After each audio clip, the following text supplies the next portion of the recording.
Good evening সবাইকে।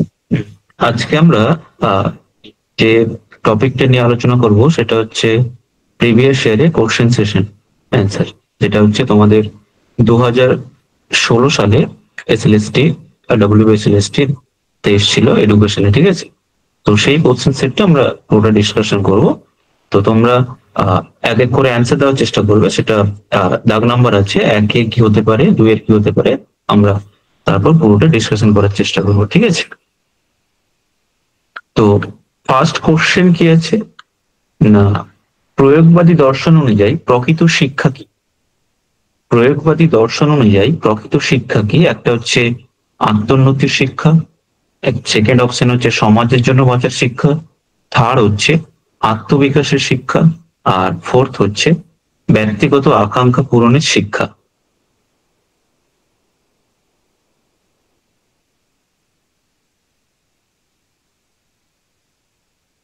আচ্ছা, তো সবাই বি অপশন দিচ্ছে, ঠিক আছে। ওয়ান।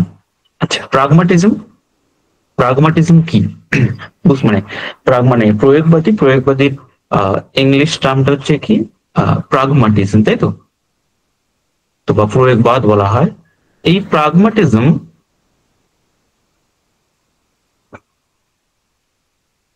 আপনার কোত্থেকে এসছে, তাই তো? প্রাগমাটিজম কথাটি কোত্থেকে এসছে না, আমরা জানি গ্রিক ওয়ার্ড, ঠিক আছে? গ্রিক ওয়ার্ড কোত্থেকে বলতে পারবেন? গ্রিক ওয়ার্ড কোত্থেকে?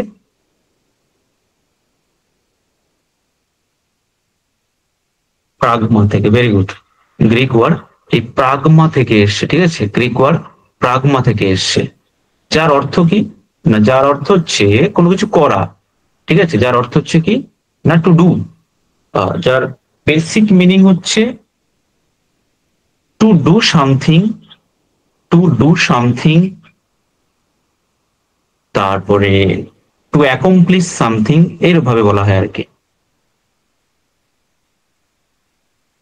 তো এগুলোর মানে কি না, এগুলোর বেসিক মানে হচ্ছে, প্রাগমাটিজমের বেসিক কথার মানে হচ্ছে যে কোনো কিছু করে শেখা বা কোনো কিছু এক্সপেরিমেন্ট করে শেখা, জানা, ঠিক আছে?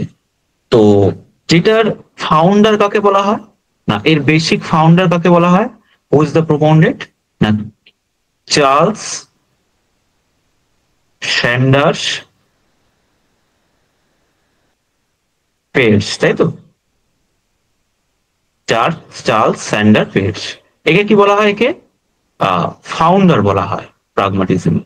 তো যেটা পপুলারাইজড কে করে আমরা জানি, যে পপুলারাইজড করে কে না, পপুলারাইজড করে জন ডিউই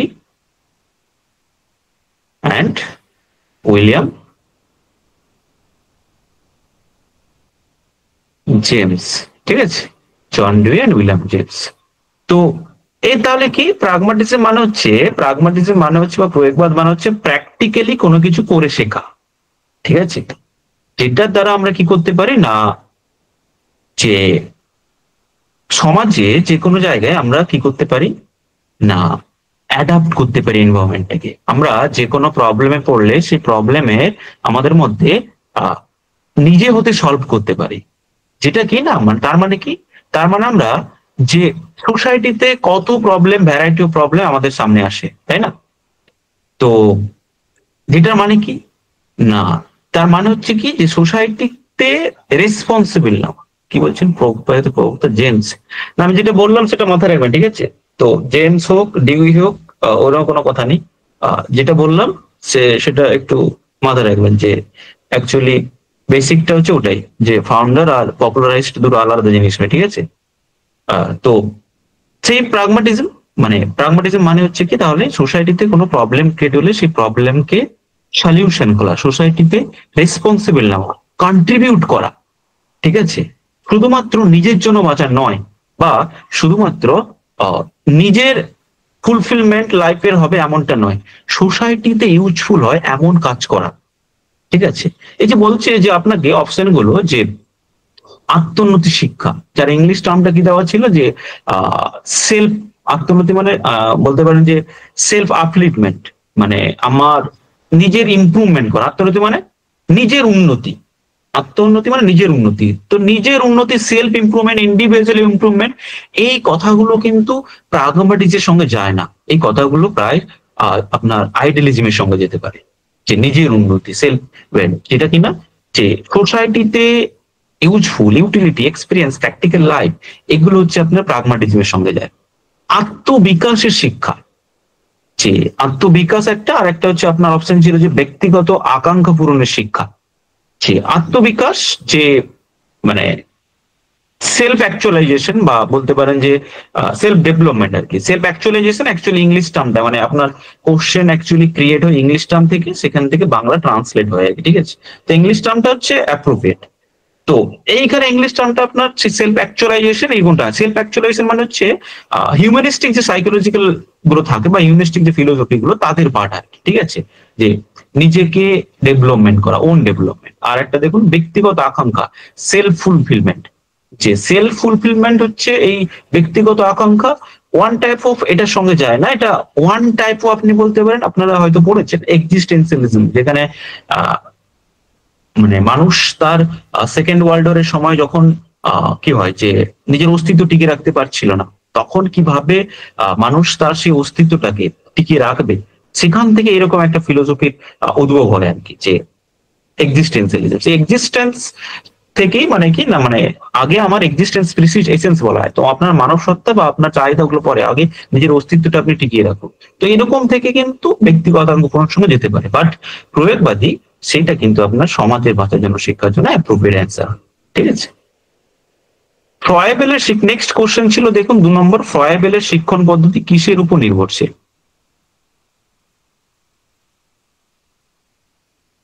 শিশুর ক্ষমতার উপর, শিশুর সক্রিয়তার উপর, উপহার ও চিত্রক ভিত্তিক শিশুর অন্তর্নিহিত ক্ষমতার উপর, ডাইরেক্টিং মেকানিজমের উপর। ফ্রয়েবেলের শিক্ষণ পদ্ধতি, ফ্রয়েবেল 2 নম্বর কি বলছে? আচ্ছা, সিটি এগুলো 2 দিয়ে অ্যান্সার দেওয়ার চেষ্টা করুন, ঠিক আছে।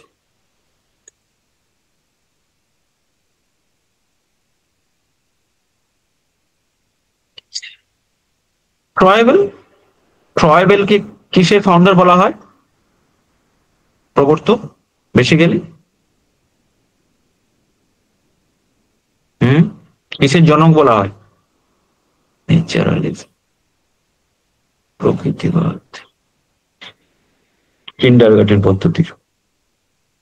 হ্যাঁ, কেজি, কিন্ডারগার্টেন পদ্ধতি। ফ্রয়েবেলের টিচিং মেথড বা কিসের পদ্ধতির উপর আর কি, যে মেথড অফ এডুকেশন বা টিচিং মেথড কিসের উপর নির্ভরশীল? একটা হচ্ছে চাইল্ডস এবিলিটি বা শিশুর ক্ষমতার উপর, একটা হচ্ছে চাইল্ডস অ্যাক্টিভিটি বা শিশুর সক্রিয়তার উপর, একটা হচ্ছে আপনার যে শিশু মানে উপহার বা কৃত্রিবৃত্তি, মানে হচ্ছে যে মানে ড্রয়িং আউট বলা হচ্ছে যে চাইল্ডস আপনার ইনার থ্রু, যে গিফট আর অকুপেশন, এর মাধ্যমে চাইল্ড দেওয়া আর কি। আর তারপর হচ্ছে কি ডাইরেক্টিভ মেকানিজম। তো অ্যান্সার কি দেওয়া হচ্ছে না, অ্যান্সার হচ্ছে শিশুর সক্রিয়তার উপর। কেন না, ফ্রয়েবেল, ফ্রয়েবেল হচ্ছে কিসের উপর বিশ্বাসী, কোন ধরনের এডুকেশনের উপর বিশ্বাসী?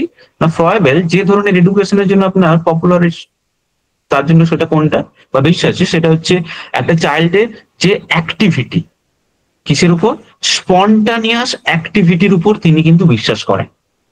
ফ্রয়েবেল তাহলে কিসের উপর বিশ্বাস করেন? যে হ্যাঁ, খেলার শিক্ষা, প্লে ওয়ে মেথড। তো স্পন্টেনিয়াস অ্যাক্টিভিটিস মানে কি, যে আপনার লার্নিং বাই ডুইং, খেলার ছলে শিখে, যে কথাগুলো বলছেন আপনারা, যেখানে বাচ্চা কি করবে না, খেলবে, গান করবে, স্টোরি টেলিং করবে, যে কোনো কাজ, ঠিক আছে।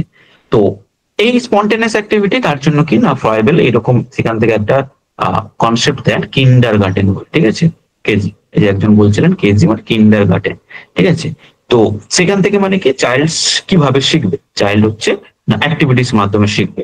তো এই যে চাইল্ডস এবিলিটি, ড্রয়িং আউট বা এগুলো হচ্ছে কি না, এগুলো হচ্ছে কি মানে মেটেরিয়ালস দেওয়া, গিফট দেওয়া, গাইডেড অ্যাক্টিভিটির জন্য। এটা একটু যেতে পারতো, কিন্তু পপুলারাইজড অ্যান্সার কিন্তু সক্রিয়তার উপর দেওয়া হয়েছে। আর ডিডাকটিভ মেকানিজম কি? ডিডাকটিভ মেকানিজম হচ্ছে আমরা জানি ফ্রয়েবেল শিশুদের কথা বলেন, চাইল্ডদের কথা বলেন, তাই না? তো ডিডাকটিভ অ্যাপ্রোচ বা মেকানিজম, এটা হচ্ছে একটা থিঙ্কিং প্রসেস আর কি, মানে লজিক্যাল হায়ারার্কিক থিঙ্কিং, যেটা কিন্তু অ্যাডাল্টসদের জন্য যায় বেসিক্যালি, বা ফর্মাল লার্নিং এর সঙ্গে বেশি ইউজফুল হয়। এটা আর্লি চাইল্ডহুড বা আপনার যে ইনফেন্সে যে চাইল্ড থাকে সেই সময় কিন্তু এই পদ্ধতিটা যায়নি আর কি, ডাইরেক্টলি বা বলতে পারেন যে ডিডাকটিভ মেকানিজম যেটাকে বলা হচ্ছে। ঠিক আছে, যেখানে কি না ডিসকভারি মেথড, আপনার যে এক্সপেরিমেন্টেশন, এইগুলোর উপর বেশি গুরুত্ব দেওয়া হয়। ঠিক আছে, তো তার জন্য হচ্ছে এই ডাইরেক্টিভ মেথড, সেটা হচ্ছে আপনার কি না যে মেকানিজম, সেটা হচ্ছে আপনার অ্যাডাল্ট লার্নারদের জন্য। তাই রয়্যাল হচ্ছে চাইল্ডদের বেসিক অ্যাক্টিভিটিস উপর বেশি গুরুত্ব দেন। ঠিক আছে, কি বল সি নয়, সিটা আমি বললাম কি পার্সিয়ালি কারেক্ট। এডুকেশনে এমন একটা সাবজেক্ট সেখানে আপনি দুটো সোশ্যাল সায়েন্সের যে কেন না দুটো এমন একটা অপশন থাকে, সেই অপশনটা হচ্ছে যে বা কোনো অপশনই কিন্তু কোনোটা থেকে কি পোহা। হ্যাঁ হ্যাঁ হ্যাঁ, সেটা না আমি কি বলছি শুনুন, যে এমন কিছু অপশন থাকে যেগুলো হচ্ছে আপনার অ্যাপ্রোপ্রিয়েট হয়, মানে যেগুলোকে মানে বাদ দিতে পারেন না, কিন্তু সেখান থেকে মতে কোনটা মানে মানে এক্সামিনেন্ট যিনি ছিলেন পরীক্ষক, তিনি কি জানতে চেয়েছেন তার উপর ডিপেন্ড করেন একটা। আর তিনি কি ধরনের কোশ্চেন করতে চেয়েছে সেটার উপর ডিপেন্ড করে অনেক সময়। ঠিক আছে, তো ড্রয়িং আউট যে childs inner ability through gift আর অকুপেশন, যে চাইল্ডসদের যে আপনার কি বলে যে তার যে ইনার যে এবিলিটি গুলোকে সেটা ডেভেলপমেন্ট করার জন্য আপনার গিফট দেওয়া, উপহার দেওয়া, ঠিক আছে কোনো কিছু, তো সেই উপহার দেওয়ার মাধ্যমে তার চাইল্ডসকে ডেভেলপমেন্ট করা, ঠিক আছে, তাকে গাইড দাও করা, এটা যেতে পারতো, এমনটা নয় যে পুরোপুরি এটা রং অ্যান্সার মানে অপশন, এটা যেতে পারতো, আমি বলছি না এটা যেতে পারতো না, কিন্তু আহ, এর বেসিসে যেটা চাওয়া হয়েছে যে তিনি অ্যাকচুয়ালি কোন ধরনের পদ্ধতির উপর নির্ভরশীল না, যেখানে চাইল্ড বেশি অ্যাক্টিভ থাকবে এমন ধরনের পদ্ধতির উপর তিনি ডিপেন্ডেবল করেছিলেন, বা পদ্ধতির উপর নির্ভরশীল যেখানে চাইল্ড সবসময় অ্যাক্টিভ থাকবে। ঠিক আছে, এমন নয় যে তাকে আমি কোনো সময় উপহার দিলাম বা গিফট দিলাম সে বেশ কাজ করছে না, দিলাম বা এমন করলাম না তাকে আমি গাইড করছি, শুধু গাইড করে আছি এভাবে করো ওভাবে করো, এমনটা নয়, সে নিজের মতো করতে পারে অনেক সময়। তো সে অ্যাক্টিভিটিটা এখানে অ্যাপ্রোপ্রিয়েট টার্ম হিসেবে ধরা হয়েছে। ঠিক আছে, তাই এই অপশনটাকে কারেক্ট মানা হয়েছে সক্রিয়তার উপর। ঠিক আছে, বাট এই অপশনটা কোনো মতে যে আপনি ফিরে দিতে পারেন না, এটা পুরোপুরি ইনকারেক্ট। ঠিক আছে, 3 নম্বর অপশন কি ছিল, আধুনিক পাঠ্যক্রম যে হয় সংজ্ঞায় সবচেয়ে বেশি গুরুত্ব কোনটি? পাঠ্য বিষয় নির্বাচন, পাঠ্য বিষয় বিন্যাস, শিক্ষার্থীর সক্রিয়তা, শিক্ষার্থীর নৈতিক বিকাশ। 3 নম্বর।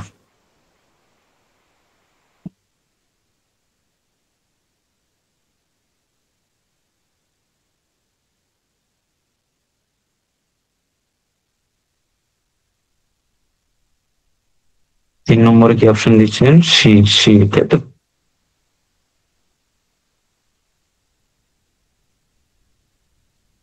আর কারো কিছু মনে আছে?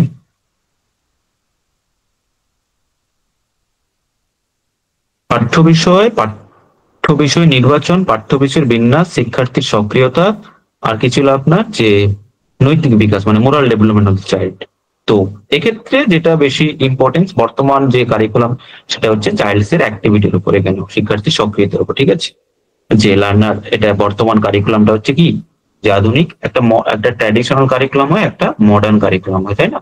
ট্র্যাডিশনাল কারিকুলামটা এই পাঠ্য বিষয় এইসবের উপর বেশি ডিপেন্ড হতো, বাট মডার্ন কারিকুলাম হচ্ছে কি লার্নার সেন্টার অ্যাপ্রোচ। ঠিক আছে, যেখানে লার্নার সবসময় অ্যাক্টিভ থাকবে, তার স্কিল ডেভেলপমেন্ট, প্রবলেম সলভিবিলিটি, এগুলো হচ্ছে ইম্পর্টেন্স, তার জন্য শিক্ষার্থী সক্রিয়তা বর্তমান কারিকুলাম। 4 নম্বরটা কি ছিল, শিক্ষা প্রতিষ্ঠানে কোনটি নিয়ন্ত্রিত শৃঙ্খলা বিকাশে সর্বাধিক সহায়ক? শিক্ষা প্রতিষ্ঠানে কোনটি আত্মনিয়ন্ত্রিত শৃঙ্খলা বিকাশের সর্বাধিক সহায়ক? নিয়ম নীতির সঠিক প্রণয়ন, পূর্ণ স্বাধীনতা দান, কঠোর শৃঙ্খলা বজায় রাখা, নিয়ম প্রণয়নে সকলের অংশগ্রহণ। আত্মনিয়ন্ত্রিত শৃঙ্খলা,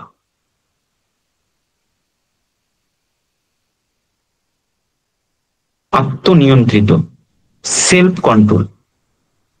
4।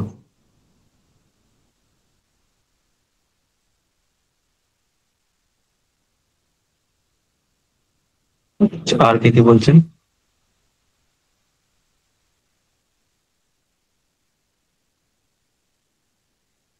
ডি, কঠোর, পূর্ণ স্বাধীনতা দান। অনেকে আবার ডি বলছেন নিয়ম প্রণয়নে সকলের জন্য শিক্ষা, তাই তো?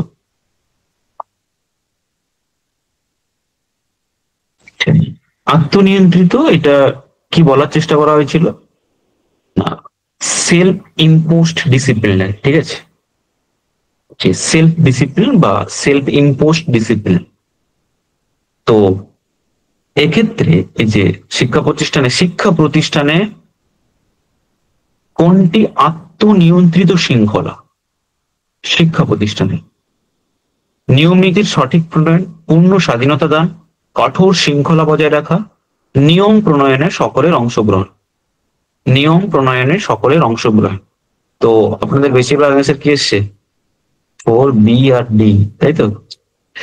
আচ্ছা, তাহলে আমার এই অপশনটা অটোমেটিক বাদ যাবে। নিয়ম নীতির সঠিক প্রণয়ন, সেই দ্বারা আমার শৃঙ্খলা, সেটা আলাদা ব্যাপার একটা প্রতিষ্ঠানে, যে কঠোর শৃঙ্খলা বজায় রাখা এটা তো একদমই হবে না, তাই না?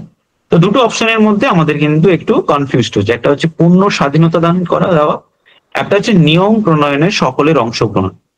নিয়ম প্রণয়নে সকলের অংশগ্রহণ, তো মানে শুনুন, বলা হচ্ছে যে প্রপার আমি রুলস রেগুলেশন ঠিক করব, রুলস রেগুলেশন ঠিক করা, যার মাধ্যমে কি হবে না, যার মাধ্যমে প্রত্যেকটা চাইল্ড কি হবে, যে আমি এমন সেটা রুলস করব যেখানে প্রত্যেককে একটা বেসিক কন্ট্রোলে চলে, ডিসিপ্লিন ওয়াইজ, মানে কারিকুলাম বা শিক্ষা প্রতিষ্ঠানে এডুকেশন নিতে পারে, তাই না?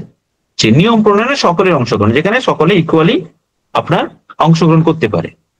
আর একটা অপশন কি ছিল আপনার, যে পূর্ণ স্বাধীনতা দান, যে বলা হচ্ছিল যে গ্র্যান্টিং, যে কমপ্লিটলি ফ্রিডম দেওয়া, মানে কি সেখানে কমপ্লিটলি ফ্রিডম মানে কি, প্রত্যেকটা চাইল্ড সে কোন ধরনের অ্যাক্টিভিটিস করবে, বা সেই অ্যাক্টিভিটিস গুলো তার চয়েস করা অপশন থাকবে।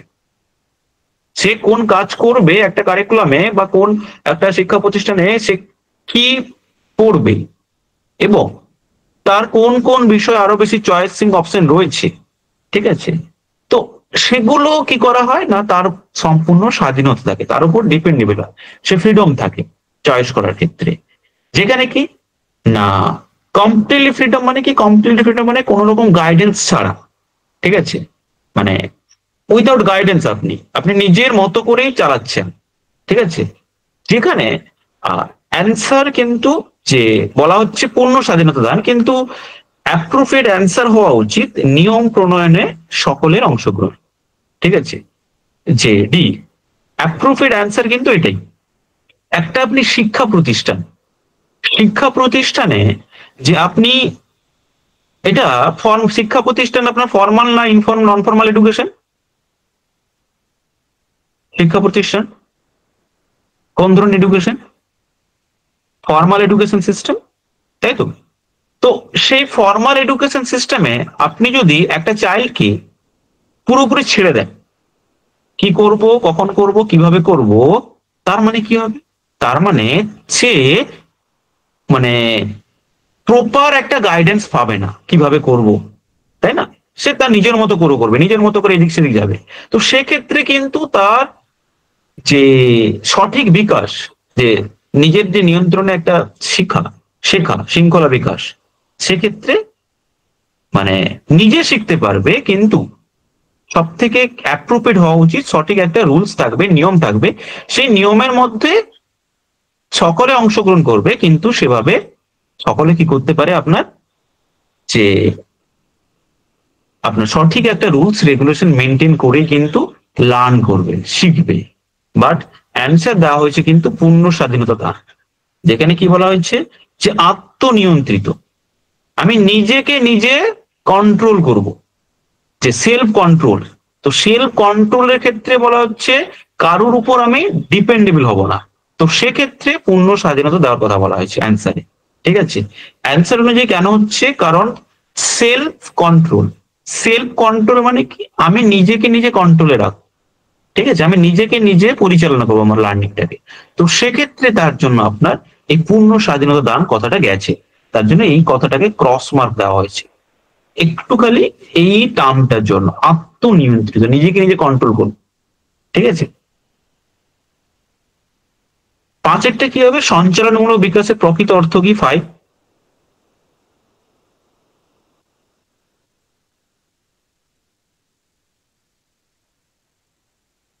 দক্ষতার বিকাশ, পেশির শক্তি বৃদ্ধি, ছবি আঁকা, লেখা ইত্যাদির শিক্ষা, খেলাধুলা করতে শেখা। সঞ্চালনমূলক 5, ছবি আঁকা, লেখা। মোটর এবিলিটি, ঠিক আছে, মোটর ডেভেলপমেন্ট।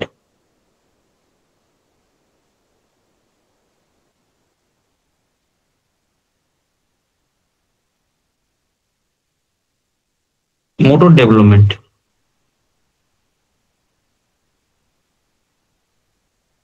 মোটর ডেভেলপমেন্ট কি হতে পারে? এই সবাই অ্যান্সার দিচ্ছেন না, সবাই এত বৃষ্টি হচ্ছে বলে সবাই চুপচাপ আছে।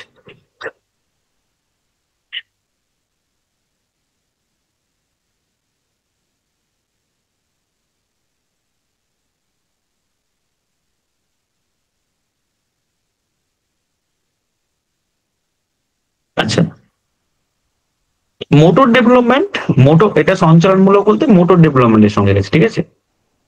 যে মোটর ডেভেলপমেন্ট মানে কি না, আপনার যে মাসেল, ঠিক আছে, যে একটা চাইল্ডদের তার যে ডেভেলপমেন্ট, মোটর ডেভেলপমেন্ট হচ্ছে মাসেল স্কিলের ডেভেলপমেন্ট আর কি। কোঅর্ডিনেট করতে পারি আমরা একে অন্যের সঙ্গে, এমন একটা এবিলিটি, সে একটা জায়গা থেকে অন্য জায়গায় মুভমেন্ট করতে পারে, ঠিক আছে, সে কোঅর্ডিনেট করতে পারে একটা সঙ্গে একটা কাজের সাথে। মানে তার muscle tone development, muscle strain, সে ব্যালেন্সিং করতে পারে, সে কোঅর্ডিনেশন করতে পারে, সে রান করতে পারে, সে জাম্পিং দিতে পারে, ঠিক আছে। তো এইগুলো সবগুলো কিন্তু একটা কি আপনার যে মোটর স্কিল ডেভেলপমেন্ট, ঠিক আছে। মোটর স্কিল ডেভেলপমেন্ট মানে কি, মোটর স্কিল ডেভেলপমেন্ট হচ্ছে যে এনি টাইপ অফ আপনার অ্যাক্টিভিটি হতে পারে, মানে আপনি যে কাজগুলো করছেন, ঠিক আছে, যে যেখানে কি না স্পেসিফাইড করে দেওয়া হয়েছে যে স্পেসিফাইড মোটর ডেভেলপমেন্ট মানে কি, যে দক্ষতার বিকাশ, পেশির শক্তি বৃদ্ধি, ছবি আঁকা, লেখা ইত্যাদির বিকাশ, খেলাধুলা করতে শেখা। তো একটু ভালো করে মাথায় রাখুন, মোটর ডেভেলপমেন্ট, মোটর ডেভেলপমেন্ট মানে কি না, মোটর ডেভেলপমেন্ট হচ্ছে যে মানে কি বলে যে এমন একটা গ্রোথ অফ ডেভেলপমেন্ট বা স্ট্রেংথেনিং করা যাতে আপনার মাসেল স্কিল ডেভেলপমেন্ট হয়, ঠিক আছে। যে কিসের স্ট্রেংথেনিং, আপনার যে মাসেল স্কিলের স্ট্রেংথেনিং, যেটার দ্বারা কি হতে পারে আমাদের যে আমরা মুভমেন্ট করতে পারি একটা জায়গায়, একটা সঙ্গে সঙ্গে কোঅর্ডিনেট করতে পারি, ঠিক আছে। তো স্পেসিফিক্যালি তাহলে অ্যান্সার কি হতে পারে? হুম,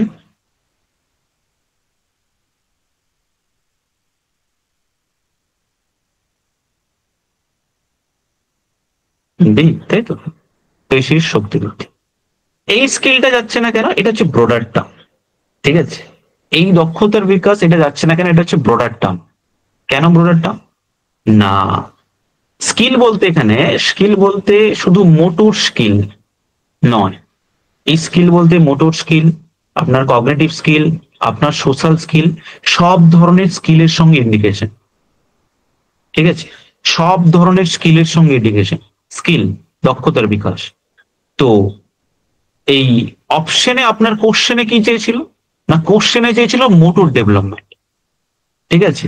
আর স্কিল বলতে, স্কিল বলতে এনি টাইপ অফ স্কিল কি ইন্ডিকেশন করে, ঠিক আছে। স্কিল বলতে এনি টাইপ অফ স্কিল কি ইন্ডিকেশন করে, সেটা আপনার কগনিটিভ স্কিল হতে পারে, সেটা আপনার মানে সোশ্যাল স্কিল হতে পারে, সেটা আপনার মোটর স্কিল, যে কোনো ধরনের স্কিল হতে পারে, বাট স্পেসিফাইড নয়। মোটর স্কিল এটা স্পেসিফাইড করা হয়েছে, যেখানে পেশির শক্তিবিদ থেকে কারেক্ট অ্যান্সার মানা হচ্ছে।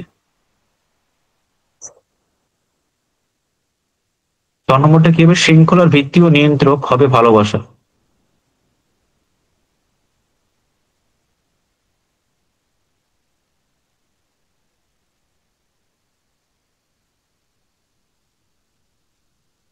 সরি,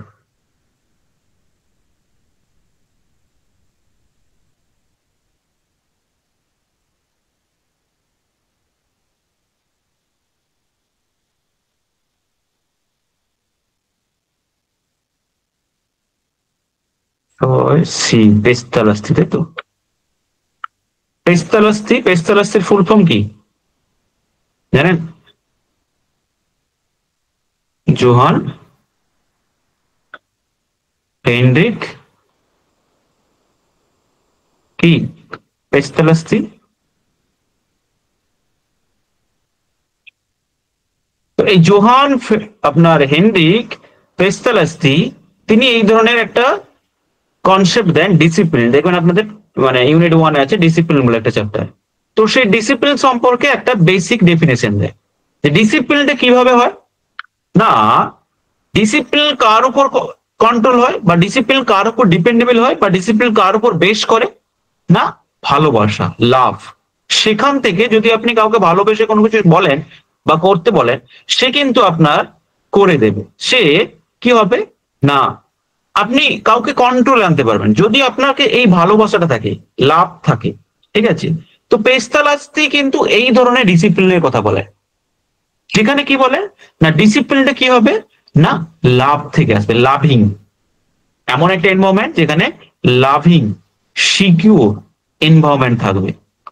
ঠিক আছে, যেখানে এমন একটা এনভায়রনমেন্ট যেখানে লাভিং, কেয়ার, সিকিউর এনভায়রনমেন্ট। ঠিক আছে, টিচার বা আপনার যে কি বলে পেরেন্টস, তারা কিন্তু ডমিনেট করবে না, চাইল্ডকে উপর চাপিয়ে দেবে না। তারা কি করবে, চাইল্ডকে কেয়ারিং করবে, আন্ডারস্ট্যান্ডিং দেবে। ঠিক আছে, যাতে তার মধ্যে না ডিসিপ্লিন ডেভেলপ হয় বা যাতে তার মধ্যে যে ইনার মোটিভেশন আসে, তার মধ্যে লাভ, রেসপেক্ট, আপনার কি বলে ট্রাস্ট, এইগুলো কিন্তু তার মধ্যে ডেভেলপমেন্ট করা যায়। তার জন্য পেস্তালাস্তি কিন্তু আপনার এই চাইল্ড সেন্ট্রিক এডুকেশনের জন্য কিন্তু বিশ্বাসী। তিনি চাইল্ড সেন্টার, কোন ধরনের এডুকেশনের জন্য তিনি বিলিভ করে, চাইল্ড সেন্টার এডুকেশনের জন্য। যেখানে কি বলা হয় না, যেখানে বলা হয় যে ডেভেলপমেন্ট, সেই ডেভেলপমেন্টের জন্য চাইল্ড কি করতে হবে, যে আপনার লাভ দিতে হবে, অ্যাফেকশন দিতে হবে, কোঅপারেট যাতে করতে পারে, এমন ধরনের এনভায়রনমেন্ট তাকে প্রোভাইড করতে হবে। আর বলা হচ্ছিল যে এই পেস্তালাস্তি বলেন যে আপনার মাদার, মাই হবেন কি যে এমন একজন টিচার যেখানে চাইল্ডদের মধ্যে বন্ডিং আনতে পারে, লাভ আনতে পারে। আর এডুকেশনটা কার থেকে পায় চাইল্ড, পেস্তালাস্তি বলেন যে মায়ের থেকেই আসে আর কি। ঠিক আছে, তার জন্য মাকে বলেন যে মায়ের শিক্ষাটা হচ্ছে প্রথম শিক্ষা, এবং সেই শিক্ষাটা যাতে প্রপারলি দেওয়া যায় বা সেই শিক্ষাটা যাতে সে এফেকশন পায় প্রথম থেকে চাইল্ড, সেটা কিন্তু ইম্পর্টেন্স দেন পেস্তালাস্তি। ঠিক আছে, নেক্সট কি, শিখন হলো ড্যাশের পরিবর্তন প্রজ্ঞাবাহিত মতে। প্রজ্ঞাবাহিতের মতে কোন শব্দটি এখানে সব থেকে বেশি উপযুক্ত, আচরণ, জ্ঞান, অভিজ্ঞতা, স্কিমা।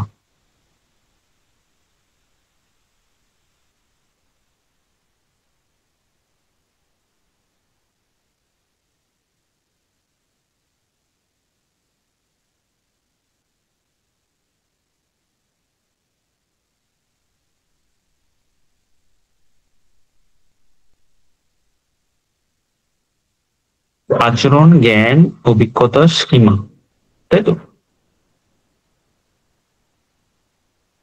প্রজ্ঞাবাদীদের মতে আপনার যে লার্নিংটা হয়, যে লার্নিংটা চেঞ্জ কার মাধ্যমে হয়, আমাদের স্কিমার মাধ্যমে। ঠিক আছে, আমাদের এই যে লার্নিং হয়, শিখন হয়, সেই শিখনটা কার, মানে শিখন হলো ড্যাশের পরিবর্তন, না শিখন হলো স্কিমার পরিবর্তন। কেন স্কিমা, ঠিক আছে, কেন স্কিমা, স্কিমা, স্কিমা শব্দটা আমরা কোথায় পেয়েছি? হুম, স্কিমা, আচ্ছা, পেয়াজেটের থিওরিতে পেয়েছেন তাই তো। যেখানে স্কিমাকে কি বলা হতো, এই আমাদের একটা ব্রেন স্ট্রাকচার, যেখানে আমাদের এইভাবে এইভাবে স্ট্রাকচারাল ওয়েতে কে রয়েছে, এগুলো কি একটা, এগুলো কি একটা স্কিমা, তাই তো। এগুলো আমাদের মধ্যে কি ব্রেনের, আমাদের যে ব্রেন রয়েছে বা মাথা রয়েছে, এগুলো মাঝখানে এগুলো কি স্কিমা। মেয়েদের মেকআপ বক্স হয় জানেন তো, মেয়েদের মেকআপ বক্স, মেকআপ বক্সের মধ্যে কি থাকে, এই একটা মেকআপ বক্স, সেখানে অনেক রকমের খোপ খোপ থাকে তো, একটু আঁকাটা এদিক সেদিক হতে পারে। তো সেখানে কি এক ধরনের মেকআপ থাকে, নিশ্চয়ই না। সেখানে অনেক ধরনের পাওয়ার থাকতে পারে, মানে যা কিছু থাকে। তো ঠিক তেমনি আমাদের ব্রেনটাকে স্কিমার সঙ্গে বলা হয়, কগনিটিভিস্টরা বলেন যে আমাদের ব্রেনটা হচ্ছে স্কিমার পরিবর্তন। কেন না, এ আপনি, স্কিমা গুলো কিছুই নয়, স্কিমা হলো একটা মেন্টাল স্ট্রাকচার বা ফ্রেমওয়ার্ক। ঠিক আছে? আপনার বাড়ি সম্পর্কে একটা জ্ঞান, তাহলে সেই বাড়ি রিলেটেড একটা স্কিমা রয়েছে, মেন্টাল স্ট্রাকচার রয়েছে। আপনার স্কুল সম্পর্কে একটা ধারণা রয়েছে, তাহলে তার সম্পর্কে একটা আপনার কনসেপ্ট রয়েছে। আপনার যে কি বলে মানে খেলার মাঠ সম্পর্কে একটা কনসেপ্ট রয়েছে, আপনার সোসাইটি সম্পর্কে একটা কনসেপ্ট রয়েছে। তো এই যে কনসেপ্ট গুলোকে বলা হয় এক একটা স্কিমা। ঠিক আছে? আপনার বন্ধু সম্পর্কে, রোহিত বন্ধু সম্পর্কে একটা কনসেপ্ট রয়েছে। এই বন্ধু একদিন আপনাকে এত ভালোবাসেন যে বন্ধু কোনোদিন আমার ক্ষতি করতে পারে না, বন্ধু আমার কিছু করতে পারে না। একদিন বন্ধু আপনার ক্ষতি করে দিল, তাহলে ওই বন্ধুর প্রতি আপনার বিশ্বাসটা কেটে যাবে, তাই না? যে বন্ধুকে ভালো ভাবতাম, এখন বলবেন কি না না বন্ধু আর ভালো নেই, বন্ধু এখন আমার যে কি হয়ে গেছে না স্বার্থপর। তো এই যে বন্ধুকে ভালো ভাবতেন, এখন ভাবছে বন্ধুর স্বার্থপর হয়ে গেছে, তার মানে আপনার এই বন্ধু রিলেটেড এই যে একটা কনসেপ্ট ছিল, এই জায়গাটায় স্কিমা ছিল, এটা আপনি পরিবর্তন করে নেবেন, এটাকে আপনি মুছিয়ে কি করবেন, চেঞ্জ করে নেবেন। ঠিক আছে? যে কি বলবেন, না বন্ধু এখন স্বার্থপর, এই এরকম একটা আপনি স্কিমা ডেভেলপ করে নেবেন আপনার ব্রেনের মধ্যে। এইগুলোকে বলা হয় স্কিমার, আর কিছু নেই। ঠিক আছে? জ্ঞানের সংগঠন। তো এর ফলে এই প্রথমে আমাদের কিন্তু লার্নিংটা হয় এই স্কিমার পরিবর্তনের মতো। ঠিক আছে? তার জন্য এটা বলা হচ্ছে লার্নিং হচ্ছে আমাদের এক্সিস্টিং স্কিমার মডিফিকেশন বলা হয়, আর কিছুই না। বিহেভিয়ারিস্টিক হচ্ছে আপনার যে বিহেভিয়ারিজম থাকে তাদের সঙ্গে আমাদের বিহেভিয়ারে পরিবর্তন হয়। জ্ঞান, জ্ঞান মানে জ্ঞান বলতে কি নলেজ, নলেজ কগনিটিভিস্টের সঙ্গে যায় বা কানেক্টেড, বাট স্ট্রাকচার এই পরিবর্তন কিন্তু স্কিমার হয়, তারপরে এগুলো আসে। ঠিক আছে? আর এক্সপিরিয়েন্স, এক্সপিরিয়েন্স তো মডিফিকেশন আপনার লার্নিং থ্রু যেটা কগনিটিভলি হয়, বাট এই এক্সপিরিয়েন্স বেসড লার্নিং কোন অ্যাপ্রোচের সঙ্গে যায়, কগনিটিভ বেসড, তাই তো? আচ্ছা, 8 নম্বরটা কি হবে, কোন ধারণাটি ফ্রয়েডের তত্ত্বের অন্তর্ভুক্ত নয়?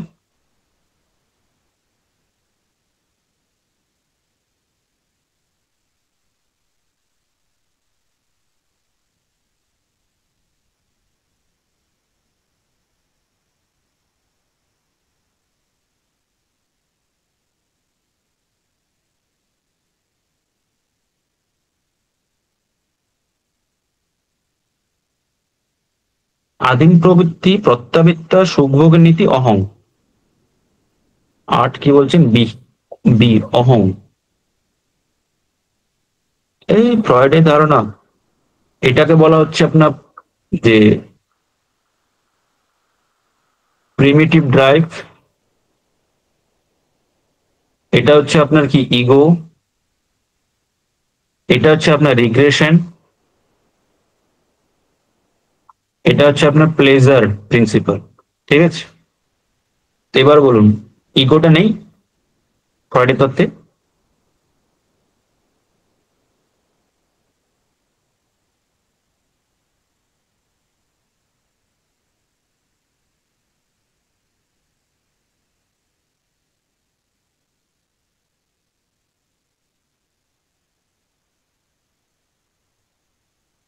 কি বলছেন, ইগো মিনস অহম।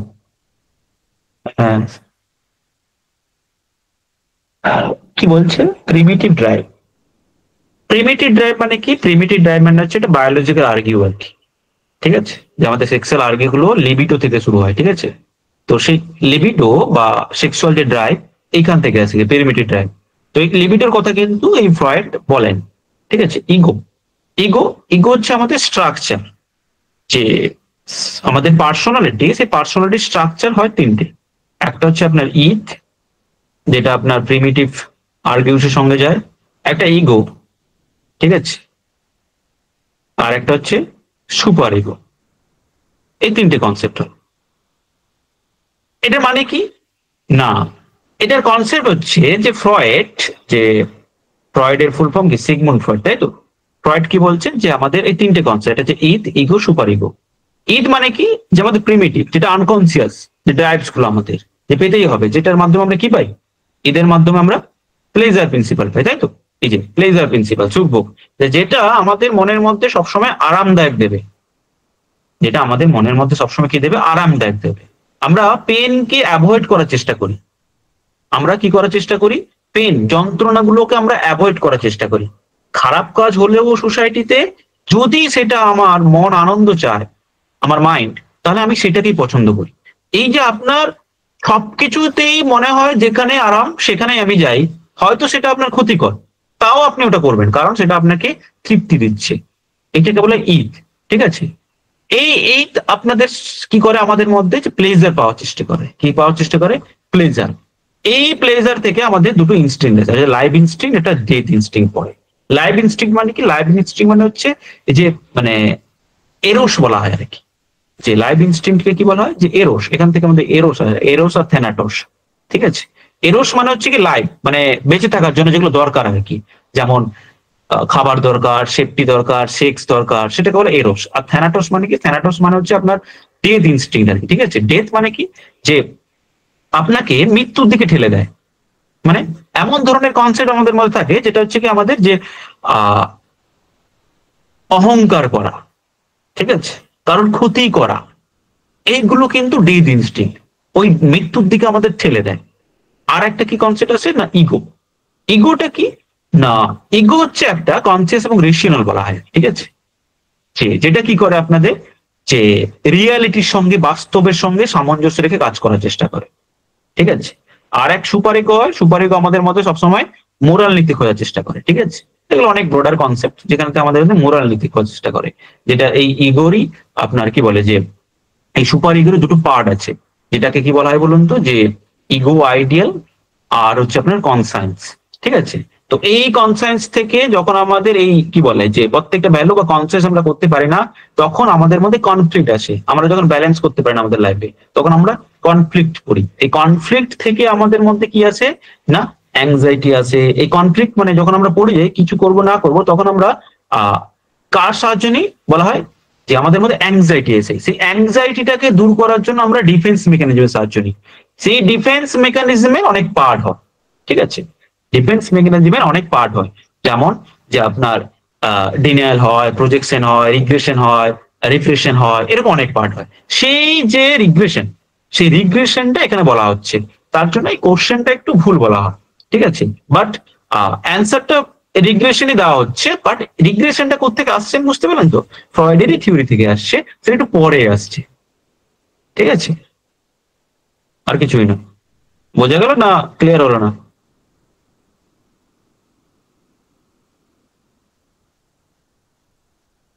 ডিফেন্স মেকানিজম, ডিফেন্স মেকানিজম পরে আছে, কনসেপ্ট আছে, বলছি সবই।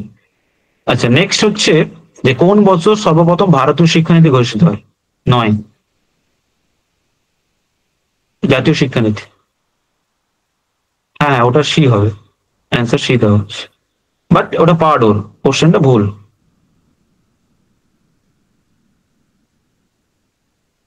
সর্বপ্রথম জাতীয় শিক্ষানীতি 1968। ভেরি গুড, প্রথম জাতীয় শিক্ষানীতি। এ ও বি কোর্সে সুপারিশ করে কে? এ ও বি কোর্স কোন কমিশন? মুদায়ের কমিশন, উডের despatch, Hunter commission, Sadler commission?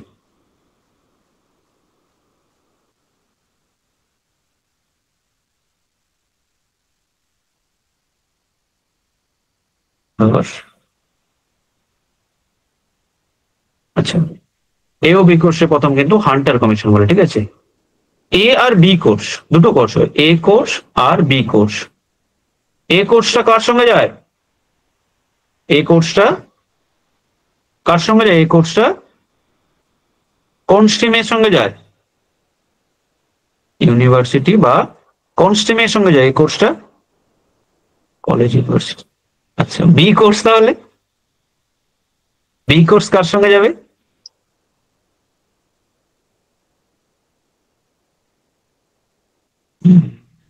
এ কোর্স মানে কি বলুন তো? এ কোর্স মানে হচ্ছে একাডেমিক স্ট্রিমের সঙ্গে যায়। কার সঙ্গে যায়? একাডেমিক স্ট্রিমের সঙ্গে। ঠিক আছে? যেটা কিনা স্টুডেন্ট যারা স্পেশালি হায়ার এডুকেশন নেয়, যেখানে কলেজ, ইউনিভার্সিটি, তাদের জন্য। আর বি কোর্স মানে হচ্ছে ভোকেশনাল এডুকেশন বা প্র্যাকটিক্যাল স্ট্রিমের জন্য এই বি কোর্সটা। ঠিক আছে? এ ও বি কোর্সের সুপারিশ দেন কিন্তু আপনার হান্টার কমিশন। আচ্ছা, গৌণ গোষ্ঠী দুটি মুখ্য বৈশিষ্ট্য কি? শারীরিক নৈকট্য, ব্যক্তিগত সম্পর্ক, পরোক্ষ সম্পর্ক, নৈর্ব্যক্তিকতা, পরোক্ষ সম্পর্ক ও পরোক্ষ যোগাযোগ, প্রত্যক্ষ সম্পর্ক, ক্ষুদ্র আয়তন। গৌণ গোষ্ঠী 11,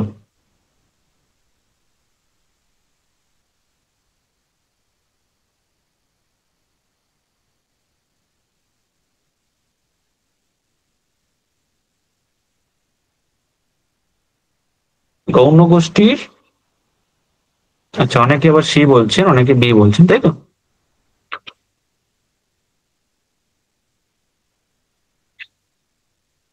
আচ্ছা, শারীরিক নৈকট্য আর হচ্ছে ব্যক্তিগত সম্পর্ক, যেখানে ফিজিক্যালি আমরা কি থাকি, প্রক্সিমিটি থাকি, তাই তো? ফিজিক্যালি প্রক্সিমিটি এবং আপনার কি করি যে পার্সোনাল রিলেশন থাকে যাদের সাথে, তো সেগুলো কার সঙ্গে, যে আমার প্রাথমিক গোষ্ঠী, তাই তো, বা প্রাইমারি গ্রুপ যেগুলো হয়, ঠিক আছে? সিএইচ স্কুলে এই প্রাইমারি গ্রুপের কথা বলেন, পরবর্তীকালে আবার সেকেন্ডারি গ্রুপের কনসেপ্ট আসে। তো সেখানে কিন্তু আপনার যে এই ফিজিক্যাল প্রক্সিমিটি এবং পার্সোনাল রিলেশন, তো সেই কথাটা কিন্তু প্রাইমারি গ্রুপের সঙ্গে যায়। প্রত্যক্ষ সম্পর্ক, ক্ষুদ্র আয়তন, ডি অপশনটা দেখুন, এই অপশনটা তাহলে প্রাইমারি, ডি অপশনটা কার সঙ্গে যাচ্ছে, ডিরেক্ট রিলেশন এন্ড স্মলনেস। প্রাইমারি গোষ্ঠী একটা বৈশিষ্ট্য আরো, যেখানে আমরা সরাসরি প্রতি মুহূর্তে সম্পর্ক থাকে, যেখানে আয়তনটা ক্ষুদ্র, যেমন আপনার বাড়ির সঙ্গে সম্পর্ক, রিলেশনটা যেটা প্রতি মুহূর্তে বাবা মায়ের সঙ্গে যে সম্পর্ক, তো সেগুলো কিন্তু আপনার ডিরেক্ট যে প্রতি মুহূর্তে হচ্ছে রিলেশন থাকে, এবং ডাইরেক্ট রিলেশন, এবং আমরা গোষ্ঠীগুলো ছোট হয়। পরোক্ষ সম্পর্ক, পরোক্ষ যোগাযোগ, আর একটা হচ্ছে পরোক্ষ সম্পর্ক, নৈর্ব্যক্তিকতা। তো এই দুটো অপশন মানে কি, যে ইনডিরেক্ট রিলেশন আমার তার সঙ্গে তেমন কোনো রিলেশন, ইনডিরেক্ট রিলেশন, আবার কি না আপনার ইমপার্সোনালিটি, কোনো পার্সোনাল সম্পর্ক নেই। এটা হচ্ছে গৌণ গোষ্ঠীর প্রধান বৈশিষ্ট্য, মুখ্য বৈশিষ্ট্য, মেন বৈশিষ্ট্য, যে কি নেই তার সঙ্গে আপনার ইনডিরেক্ট রিলেশন, আর কিন্তু আপনার ইমপার্সোনালিটি, ঠিক আছে, কোনো ব্যক্তিগত সম্পর্ক নেই। বাট এখানে বলেছে যে পরোক্ষ সম্পর্ক, পরোক্ষ যোগাযোগ, মানে ইনডিরেক্ট রিলেশন হতে পারে, আবার বলেছে ইনডিরেক্ট কমিউনিকেশন। তো গৌণ গোষ্ঠীর যে এক্সাম্পল গুলো, গৌণ গোষ্ঠীর যে এক্সাম্পল গুলো দিতে পারবেন? একটা এক্সাম্পল গৌণ গোষ্ঠী, যেমন স্কুল যাচ্ছেন আপনি, অফিস যাচ্ছেন, কোনো স্টুডেন্ট যাচ্ছেন, কোনো পার্টি যাচ্ছেন পলিটিক্যালি, তো সেখানে আমাদের সম্পর্কগুলো কিন্তু খুব একটা পার্সোনালি হয় না, ইমপার্সোনালি। আমরা দায়ে পড়ে এসে ওখানে জড়ো হয়েছি, তো সেখানে কি আমাদের যে ডাইরেক্ট যে কমিউনিকেশন হচ্ছে না ক্লাবে, হ্যাঁ আমার ডাইরেক্ট কমিউনিকেশন হচ্ছে না, হচ্ছে, তাই এই পরোক্ষ যোগাযোগটা এখানে হবে না, ঠিক আছে? তার জন্য গৌণ গোষ্ঠীর দুটি মুখ্য বৈশিষ্ট্যের মধ্যে পরোক্ষ সম্পর্ক ও নৈর্ব্যক্তিকতার মধ্যে যাবে, ঠিক আছে? 12 নম্বরটা কি হবে, যখন কেন্দ্রীয় প্রবণতার মান মধ্যমা, তখন বিচ্যুতির কোন পরিসংখ্যা সবচেয়ে উপযুক্ত? সম্মুখ বিচ্যুতি, গড় বিচ্যুতি, চ্যুতি বিচ্যুতি, বিস্তার। এগুলো আপনাদেরকে কিন্তু স্যার ভীষণ ভালো করে পড়িয়েছেন, তাই তো? করাচ্ছেন। 12 নম্বর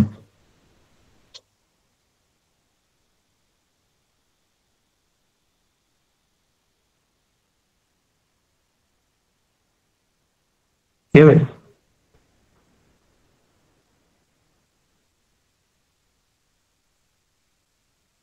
সম্মুখ বিচ্যুতি মানে কি? সম্মুখ বিচ্যুতি মানে কি? Standard deviation. গড় বিচ্যুতি মানে কি? Mean deviation. চতুর্থ বিচ্যুতি মানে কি? Quartile deviation. আর range.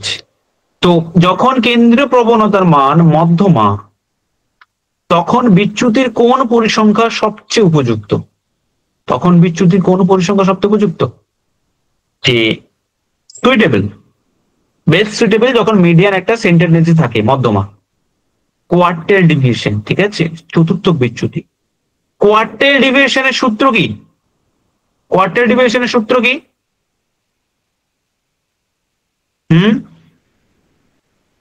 Q3 minus Q1 by 2। তো এইটা সবসময় মিডিয়ানকে ইন্ডিকেশন করে, ঠিক আছে? সেটা এটা আপনার সবসময় কোন জায়গাটা ইন্ডিকেট করে? মিডিয়ানকে, যেটা থার্ড কোয়ার্টাইল আর ফার্স্ট কোয়ার্টাইল। 25%, 75%, করলে 50% হচ্ছে, সেই 50%টা আপনার কিন্তু যে মিডিয়ান, সেটাকে ইন্ডিকেশন করে কোয়ার্টাইল ডিভিয়েশন, ঠিক আছে? যখন মানটা কিন্তু মধ্যমা, তখন বিচ্যুতি কোন সবথেকে বেশি উপযুক্ত হয়? সব থেকে বেশি উপযুক্ত আপনার কিন্তু এটা চৌদ্দ বিচ্যুতি, ঠিক আছে? এই স্ট্যান্ডার্ড ডিভিয়েশন আপনার মিনের ক্ষেত্রে বেশি ফেয়ার করা হয়, ঠিক আছে? স্ট্যান্ডার্ড ডিভিয়েশন যে, বাট মিডিয়ানের ক্ষেত্রে না, সব থেকে বেশি মিনের ক্ষেত্রে যায়। আর মিন ডিভিয়েশন তো আপনার কি বলে যে মিডিয়ানের ক্ষেত্রে ইউজফুল, বাট কোয়ার্টাইল ডিভিশন সবথেকে বেশি ইম্পর্টেন্ট। আর রেঞ্জ তো হচ্ছে একটা সেন্সিটিভ মানে অনেক বেশি লেন্থি, এক্সট্রিম ভ্যালু যেটা, ঠিক আছে, সেটা অ্যান্সার হচ্ছে চতুর্থ বিচ্যুতি। 13 নম্বর, জিসিপিআই কথাটি পরিপূর্ণ অর্থ কি বা পূর্ণরূপ কি?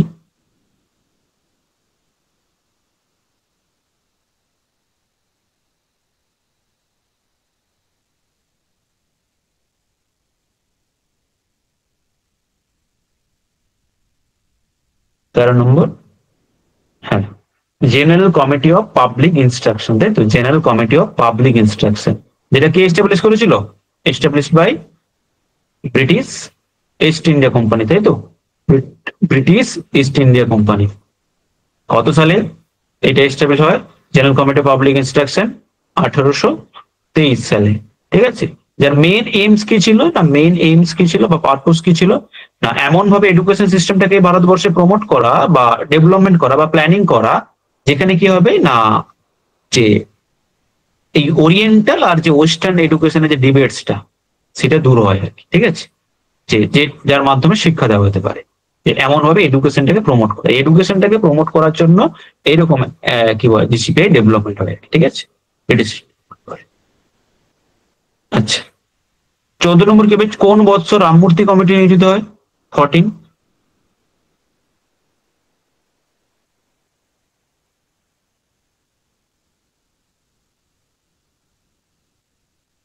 রামমূর্তি, জনার্দন বলিনি কিন্তু।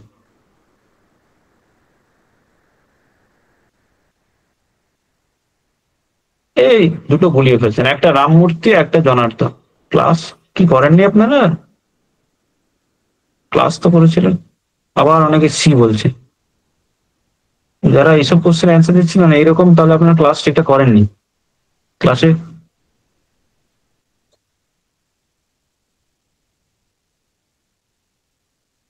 হ্যাঁ, ভেরি গুড। 1990 সালে। আর 1992 সালে কি ছিল? আপনার রামমূর্তি কমিটি, যেটা কিনা কাকে ইভালুয়েশন করে, যে আপনার 86 পলিসি ছিল সেটাকে ইভালুয়েট করার জন্য আসে আর কি, এই রামমূর্তি কমিটি 1990। এই 15 নম্বর কি হবে, ঈশ্বরচন্দ্র বিদ্যাসাগরের কোন রচনাটি জনশিক্ষার ভিত্তি নির্মাণ করে? জনশিক্ষার ভিত্তি, জনশিক্ষার ভিত্তি নির্মাণ করে।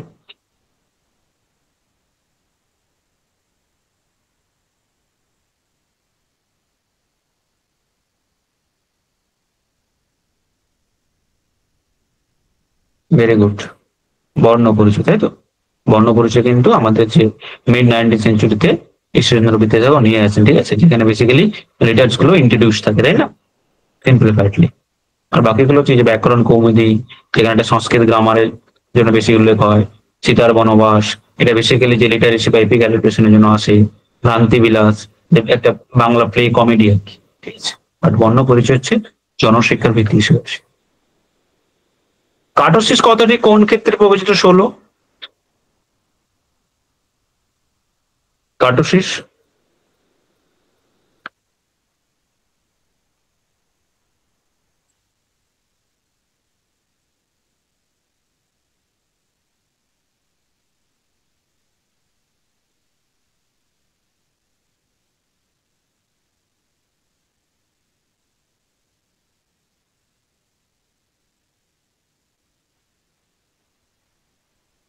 কি বলছেন? 16 নম্বর, সি ডি ডি, তাই তো, স্কোর গুলি সম হবে। Very good. কার্টোসিস, কার্টোসিস এইভাবে, তাই না,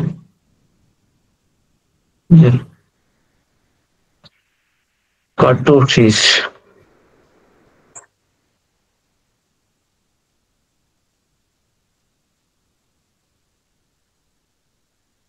এইভাবে আসে আপনার, তাই তো। আচ্ছা, একটু কি হতে পারে, তো এই ধরনের থাকে, তাই তিন, এইভাবে দাঁড়াবে। তো এই কার্টোসিস, কার্টোসিসের মেইন হচ্ছে কি, যে মেইন এইটা, ঠিক আছে, যেখানে কি করা হয় না, সব স্কোর গুলো সমানভাবে বন্টন থাকে, নর্মাল ডিস্ট্রিবিউশনকে ইন্ডিকেশন করে, যেটা আমার মেসোকার্টিকের সঙ্গে যায়। আর যেখানে কি হয়, যে মাঝামাঝি স্থানে সবচেয়ে বেশি স্কোর থাকে, ডান পাশে বেশি স্কোর থাকে, বাঁ পাশে বেশি স্কোর থাকে। যে এই মানগুলো মানে কার্টোসিস মানে হচ্ছে কি এটা নর্মাল ডিস্ট্রিবিউশন, ঠিক আছে। কার্টোসিস মানে হচ্ছে কি যেখানে আমার সব স্কোর গুলো সমানভাবে বিন্ড, কার্টোসিস অনেক ভাগ, মেসোকার্টিক, লেপ্টোকার্টিক আর প্লেটিকার্টিক। তো মাঝামাঝি স্থানে সবচেয়ে বেশি থাকে কি বলা হয়, লেপ্টোকার্টিক, মেসোকার্টিক আর প্লেটিকার্টিক মধ্যে কোনটা কি? এলএমপি, এইভাবে বলুন, এলএমপি কোনটা? এটা মাঝামাঝি স্থানে কোনটা থাকে, মাঝামাঝি স্থানে মেসোকার্টিক, তাই তো। আর কাছাকাছি থাকে কোনটা? ডান পাশে বিশেষ করে, এটা তো আলাদা, ডান পাশে বাঁ পাশে এটা আলাদা জিনিস। আর লেপ্টোকার্টিক কোনটা, মানে উপরের দিকে কোনটা? উপরের দিকে, উপরের দিকে এটা কি বলা হয়, এল আর পি?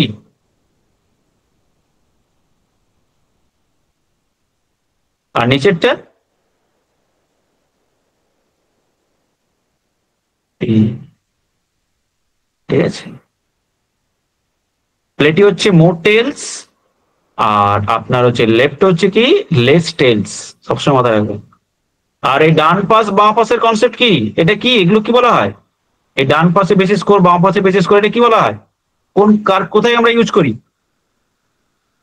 স্কিউনেস, পজিটিভ স্কিউনেস আর নেগেটিভ স্কিউনেস সেক্ষেত্রে, তাই না? Very good. তো অ্যান্সার হচ্ছে কি ডি। সঙ্গতি বিধান বলতে কি বোঝায়? 17 নম্বর, অ্যাডজাস্টমেন্ট। খুব সহজ টার্ম, অ্যাডজাস্টমেন্ট মানে কি? 17 নম্বর,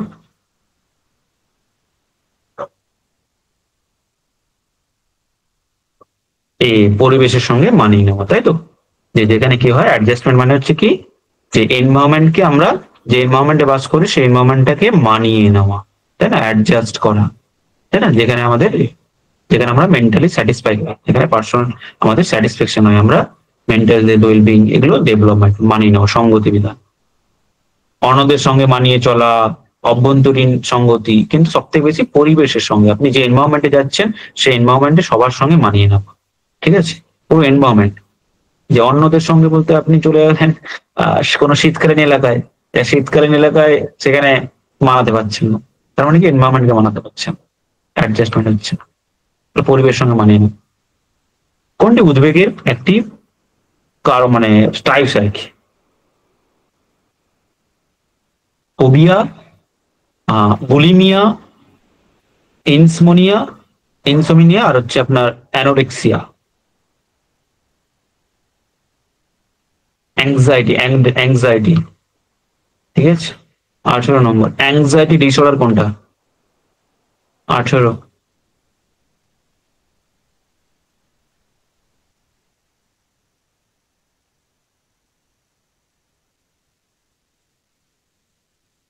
হুম, অ্যাংজাইটি ডিসঅর্ডার, যে অ্যাংজাইটি ডিসঅর্ডারের একটা স্পেসিফিক টাইপ হচ্ছে কি যে আপনার ফোবিয়া, ঠিক আছে, ফোবিয়া। অ্যাংজাইটি মানে কি, অ্যাংজাইটি মানে হচ্ছে একটা আমাদের সাইকোলজিক্যাল স্টেট আর কি, ঠিক আছে, সাইকোলজিক্যাল স্টেট, যেখানে আমরা কি করি না, নার্ভাস হয়ে পড়ি, ফেয়ার পাই, ভয় পাই, তাই না। তো এই ফোবিয়া মানে হচ্ছে এক প্রকারে আপনার হচ্ছে যে ইরেশনাল বিহেভিয়ার, কোনো কিছুতে ভয় পাওয়া যায় স্পেসিফিক কোনো অবজেক্টের সাথে, তো সেটা হচ্ছে স্পেসিফিক আপনার টাইপস, ঠিক আছে, এই ফোবিয়া। ফোবিয়ার আবার অনেক ভাগ হয়, যেমন আপনার যে অ্যাক্রোফোবিয়া হয়, ক্লাস্ট্রোফোবিয়া হয়, অ্যারকানোফোবিয়া হয়, ঠিক আছে। তো এইগুলো হচ্ছে ফোবিয়ার অনেক ভাগ। আর যে বাকিগুলো, এই যে আপনার বুলিমিয়া বা আপনার ইনসোমিনিয়া বা আপনার অ্যানোরেক্সিমিয়া, এই যে বুলিমিয়া, বুলিমিয়া হচ্ছে কার সঙ্গে, ইটিং ডিসঅর্ডারের সঙ্গে যায়।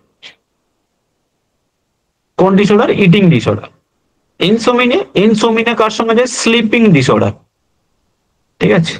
আর অ্যানোরেক্সিয়া কার সঙ্গে যায় আমার, যে এটাও অ্যানাদার টাইপস আপনার কিন্তু যে ইটিং ডিসঅর্ডার, মানে যে এই যে আপনার কি বলে যে বুলিমিয়া মানে eating disorder.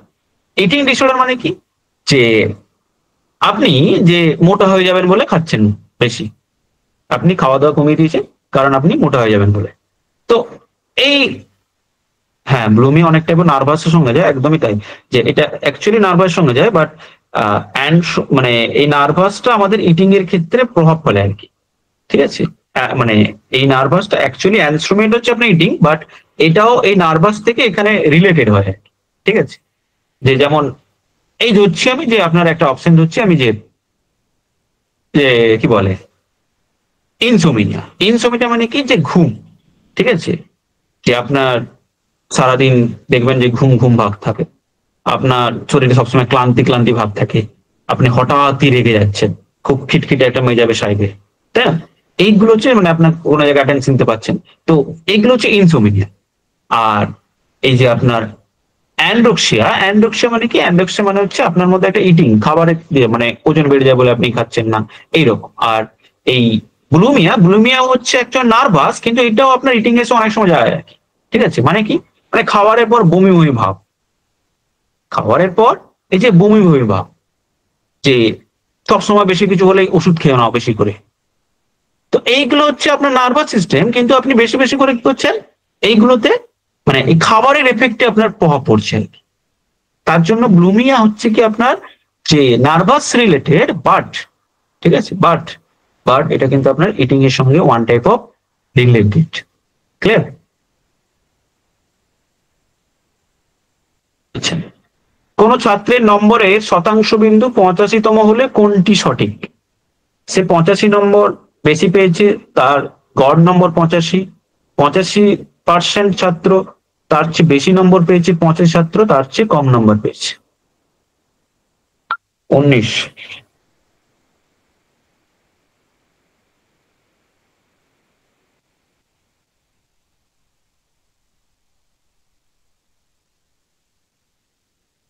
D, very good.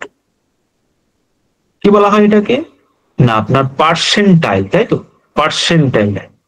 তো পার্সেন্টাইল, আমরা একটা পার্সেন্টেজ একটা পার্সেন্টাইল, পার্সেন্টাইল কখন ইউজ হয় না, পার্সেন্টাইল কখন ইউজ হয় না, যখন আমরা যে দুটোকে ইকুয়াল করতে চাই, দুটো পেপারকে বা দুটো জিনিসকে আমরা ইকুয়াল করতে চাই, তো সেখানে পার্সেন্টাইল আসে। তো সেই পার্সেন্টাইলে ধরো আপনি পেয়েছেন যে 90 পার্সেন্টাইল, বা আপনি 85 পার্সেন্টাইল পেয়েছেন, মানে কি, যে আপনি যতজন স্টুডেন্ট পরীক্ষা দিয়েছিল, সেই ততজন স্টুডেন্ট, কতজন 100% স্টুডেন্ট পরীক্ষা দিয়েছিল, যে 100% স্টুডেন্টদের মধ্যে আপনার স্কোর এসছে কত পার্সেন্টাইল?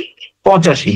তার মানে আপনি 80% স্টুডেন্টদের থেকে ভালো নাম্বার করেছে, ওদের থেকে বেশি নাম্বার স্কোর করেছে। এই যে কি বলা হচ্ছে যে 80% যে আপনার স্টুডেন্ট, যে আপনার তাহলে নিচে আছে।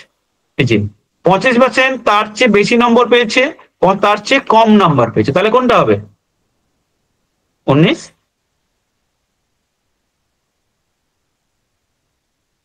ডি, তাই তো, তার চেয়ে কম নাম্বার পেয়েছে সে তাদের উপরে রয়েছে, বাকি যারা রয়েছে তার নিচে।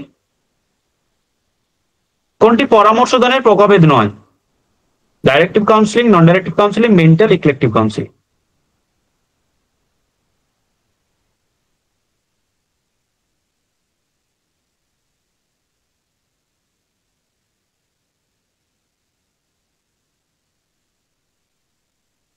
সি, তাই তো, যে মেন্টাল কাউন্সিলিং।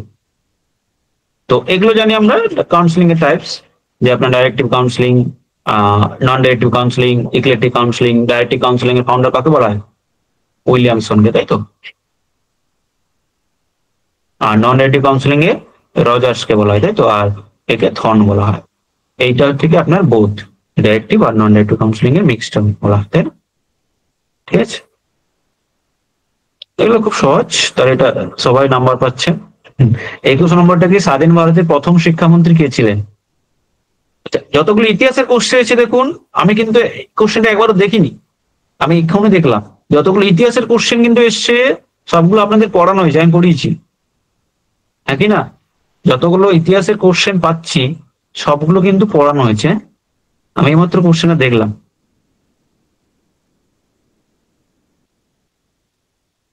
হিস্ট্রির কিন্তু সবগুলো আপনাদের করানো হয়েছে, তাই খুব ভালো করে হিস্ট্রি পার্টটা কিন্তু মাথায় রাখবেন, এগুলো করানো হয়েছে।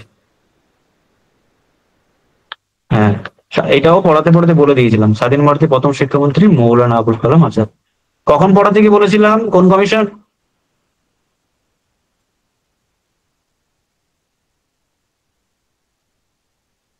সব কোশ্চেন পড়াতে গিয়ে বলেছি প্রথম।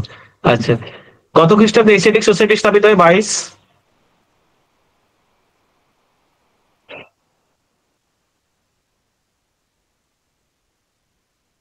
এশিয়াটিক সোসাইটি,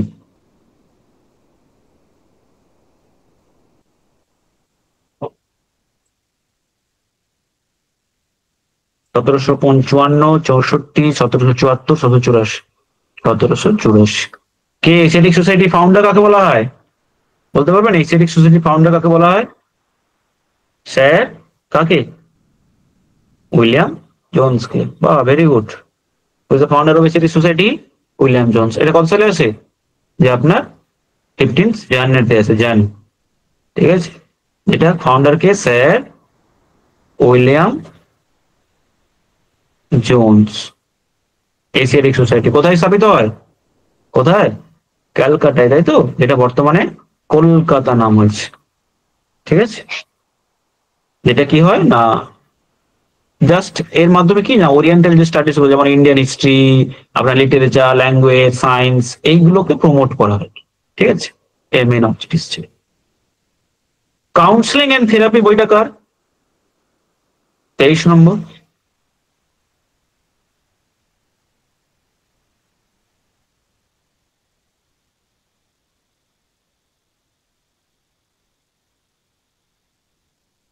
এগুলো ডিরেক্ট স্ট্রেট ফরওয়ার্ড কোশ্চেন, এগুলো নিয়ে কোনো মানে আপনি জানলে বলতে করতে পারবেন, না হলে পারবেন না, এটা হচ্ছে কথা, ঠিক আছে। এগুলো হচ্ছে স্ট্রেট ফরওয়ার্ড কোশ্চেন।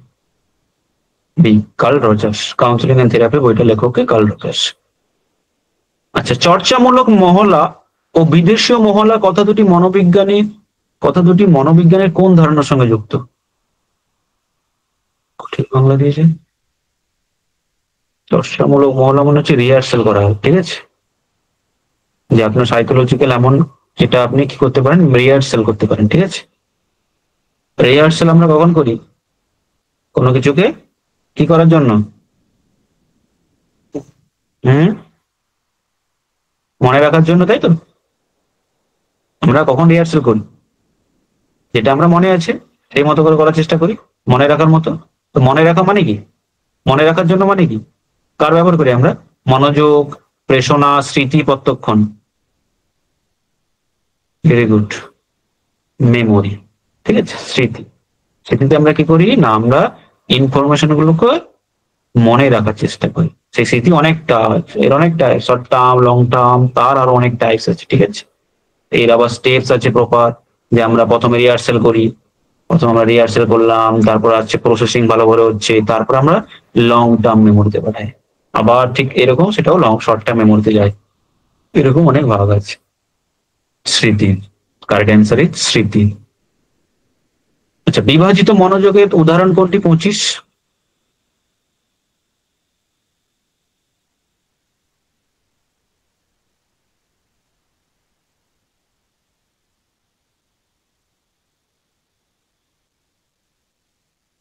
ফোন করা ও লেখা, গাড়ি চালানো এবং সামনের দিকে দেখা, দুটি ছবির তুলনা করা, একাধিক বিষয়ে চিন্তা করা।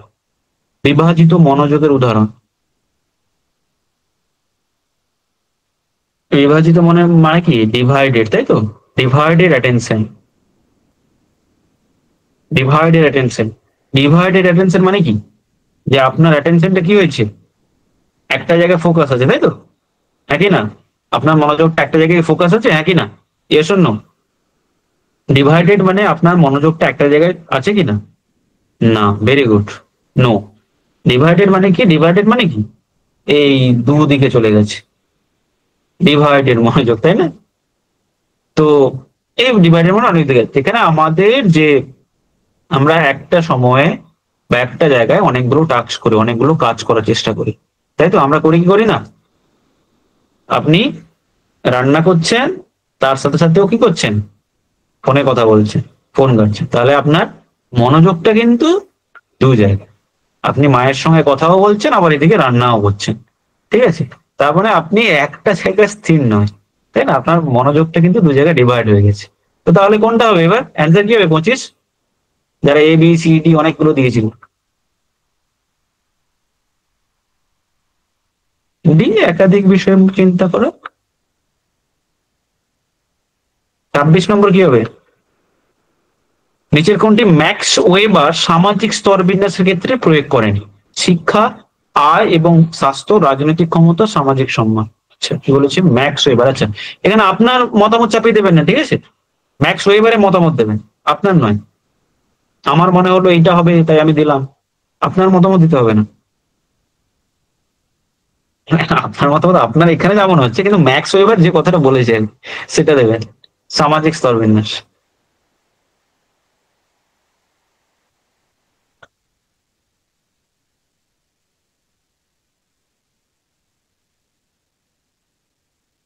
সোশ্যাল স্ট্র্যাটিফিকেশন এই চ্যাপ্টারটা আমি পড়াবো, ঠিক আছে, চাপ নেই।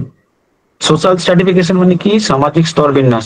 সামাজিক স্তরবিন্যাস মানে কি? যেখানে ম্যাক্স ওয়েবার আপনার থ্রি টাইপস অফ কম্পোনেন্টের কথা বলে, থ্রি টাইপস অফ। যেখানে ক্লাসের কথা বলেন, যেখানে স্ট্যাটাসের কথা বলেন, ঠিক আছে, যেখানে আপনার যে পার্টির কথা বলেন, যে একটা পাওয়ার লাগবে, পলিটিক্যাল পার্টি, পলিটিক্যাল পাওয়ারের কথা বলেন, তাহলে কোন অপশনটা বাদ চলে গেল? এই অপশনটা বাদ চলে গেল, তাই তো। নেক্সট এবার তিন ধরনের কথা বলেন, একটা ক্লাস, একটা স্ট্যাটাস, আর একটা পার্টি। পার্টি বলতে পলিটিক্যাল পাওয়ার লাগবে, মানে আপনার সোশ্যাল একটা জায়গা থেকে কোনো জায়গায় স্ট্র্যাটিফাইড হওয়ার জন্য কিন্তু তিনটে জিনিস, একটা ক্লাস দরকার, একটা স্ট্যাটাস দরকার, স্ট্যাটাস মানে কি? সোশ্যাল প্রেস্টিজ দরকার, সোশ্যাল প্রেস্টিজ, ঠিক আছে, সোশ্যালি একটা আপনার পজিশন দরকার। তো তাহলে কোনটা বাদ চলে যাবে? কোন অপশনটা বাদ যাবে তাহলে আমার? যে সোশ্যাল, যে আপনার এই স্ট্যাটাস বলতে সোশ্যাল পজিশন, সোশ্যাল একটা প্রেস্টিজ দরকার, তাহলে সামাজিক সম্মানটা বাদ চলে যাবে, তাই তো। করেননি, প্রয়োগ করেননি বলেছে। আর একটা কি? ক্লাস। ক্লাস বলতে এখানে তিনি অনেক ধরনের ক্লাসের কথা বলেন। ক্লাস বলতে এখানে ইকোনমিক পজিশন হতে পারে, বা এখানে বলতে পারো যে তুমি কি বলে যে ইনকাম এন্ড ওয়েলথ, এইগুলো ক্লাস নয়।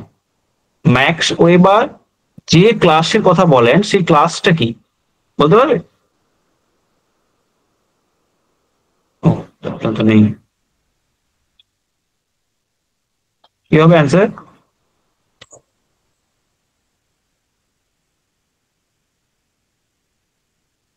বি আর ডি।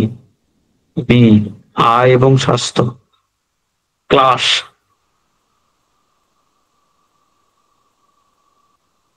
হ্যাঁ,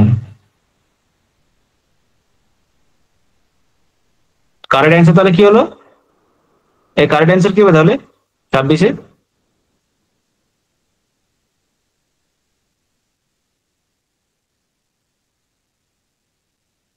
কারেক্ট অ্যান্সার কি হবে? A B, A B.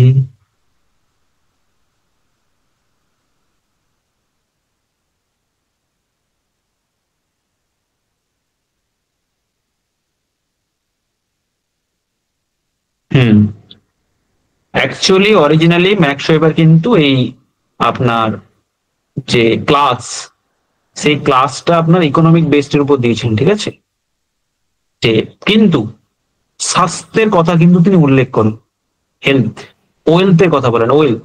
তাই স্বাস্থ্যটার জন্য এখানে কাটিং হচ্ছে, তার জন্য শিক্ষাটা আপনার কিন্তু যাচ্ছে ওই ক্লাসের মধ্যে। আপনার যত এডুকেশন মানে যত ইনকাম থাকবে তত আপনি এডুকেশন নিতে পারবেন, ওর মাধ্যমে যাচ্ছে। বাট স্বাস্থ্যটা কিন্তু ক্লাসের মধ্যে পড়ে না, তার জন্য অ্যান্সারটা এই অপশনটা বাদ চলে যাচ্ছে, ঠিক আছে, ক্রস হচ্ছে। বুঝতে পারছেন যে কোন দিক থেকে কোনটা আছে? আয়ের সঙ্গে স্বাস্থ্য অ্যাড করেছে, স্বাস্থ্যটা কিন্তু ক্লাসের সঙ্গে আপনার যায় না, ঠিক আছে। আপনার আয় থাকলে, ইনকাম থাকলে আপনি করতে পারেন, এডুকেশন নিতে পারেন, সেটা যায়, বাট স্বাস্থ্য আসে, ঠিক আছে। তাই এই স্বাস্থ্যটার জন্য এই অপশনটা ক্রস হচ্ছে, কারেক্ট অ্যান্সার সেটা বি। প্রতিরক্ষণ কৌশল, একই একজন জিজ্ঞেস করেছিল কিছুক্ষণ আগে, একটা কোশ্চেন করেছিল। 27 কি হবে? না না, ওটার অ্যান্সার আপনার ইয়ে হবে, স্বাস্থ্য। স্বাস্থ্য কোনটি নয় বলেছে, প্রয়োগ করেননি। স্বাস্থ্য, বি বি বি অপশন। এই 27 কি হবে? অস্বীকার, অনুষঙ্গ, সহযোগিতা, আক্রমণ। অস্বীকার মানে ডিনায়াল করা, কোঅপারেশন করা, তারপরে কি সহযোগিতা মানে কোঅপারেট করা, তাই তো। আর অনুষঙ্গ মানে অ্যাসোসিয়েট করা, আক্রমণ মানে কাউকে এগ্রেশন দেওয়া।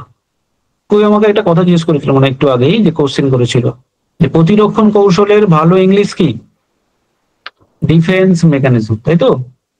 ডিফেন্স মেকানিজম, আচ্ছা আমি বলেছিলাম ডিফেন্স মেকানিজম আমাদের কোথা থেকে আসে? ডিফেন্স মেকানিজম কোথা থেকে সৃষ্টি হয় আমাদের? ডিফেন্স মেকানিজম অ্যাংজাইটি থেকে আসে, ঠিক আছে। তো ডিফেন্স মেকানিজম মানে কি, যে নিজের দোষটা অন্যের ঘাড়ে চাপিয়ে দেওয়া।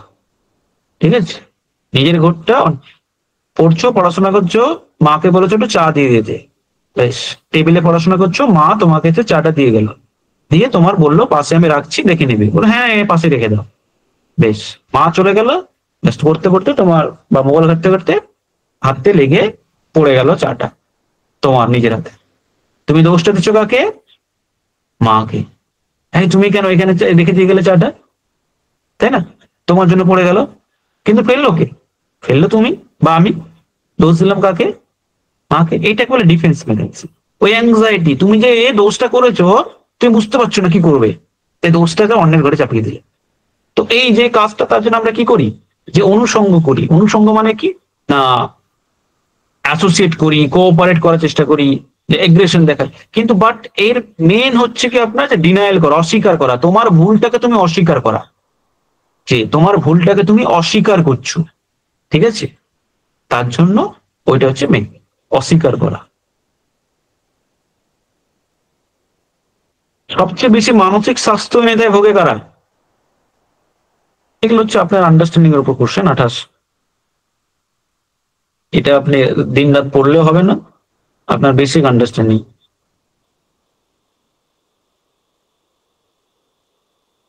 বড় যৌথ পরিবার, দরিদ্র পরিবার, ভগ্ন পরিবার, ক্ষুদ্র একক পরিবার,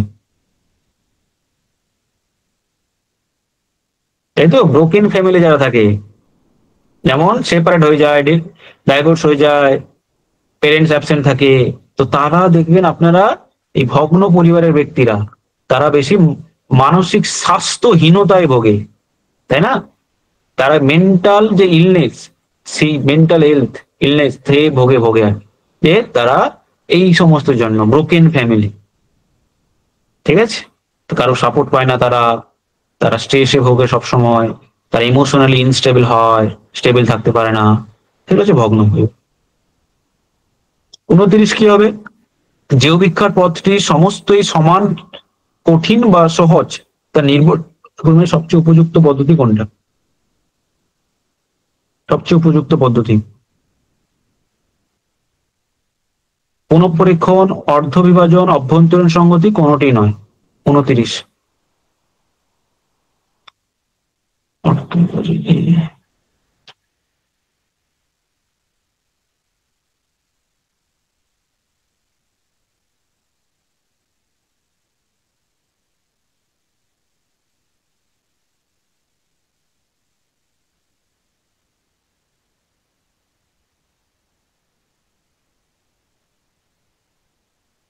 বি, আর কি কি দিচ্ছেন? এ বি, এ বির মধ্যে সবাই আটকে আছে তাই তো? এ, পুনঃপরীক্ষা মানে কি? শুনুন, রিলায়েবিলিটি অনেক টাইপস থাকে, নির্ভরযোগ্যতা, রিলায়েবিলিটি, এটা ভ্যালিডিটি, রিলায়েবিলিটি, এগুলো পড়ানো হয়েছে জানেন, যেখানে আমাদের কনসিস্টেন্সি দেখা, তাই তো?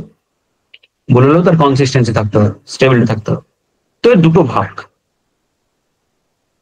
একটা হচ্ছে রিলায়েবিলিটি ইন কনসিস্টেন্সি, আর একটা হচ্ছে রিলায়েবিলিটি ইন ইন্টারনাল কনসিস্টেন্সি।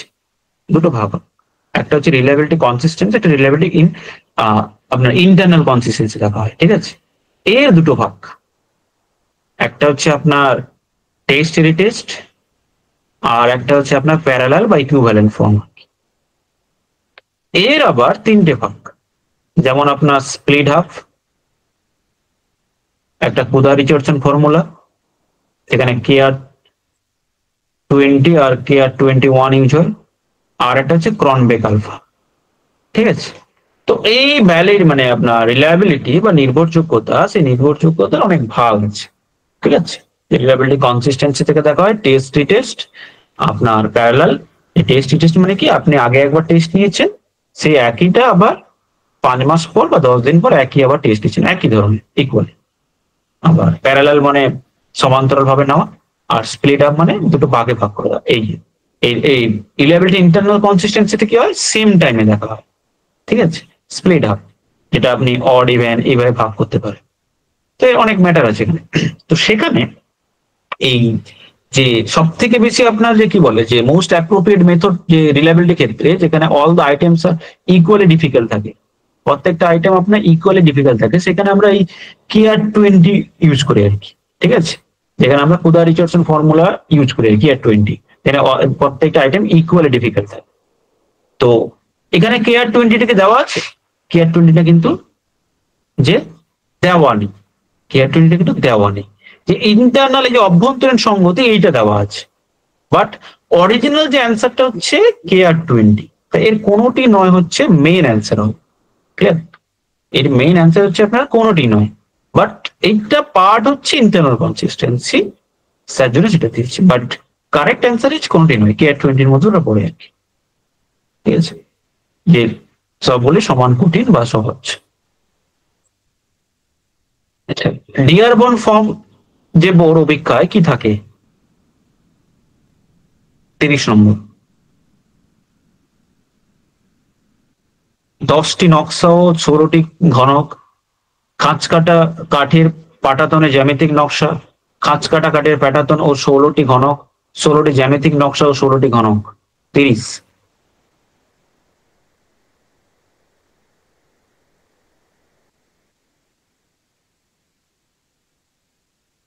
বেশি। আর কে কি বলছেন?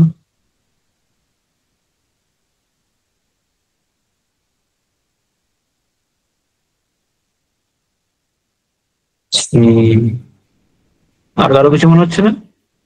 সবাই এত চুপ কেন? চুপ বলতে সবার অ্যান্সার সবাই চুপচাপ শুনছে।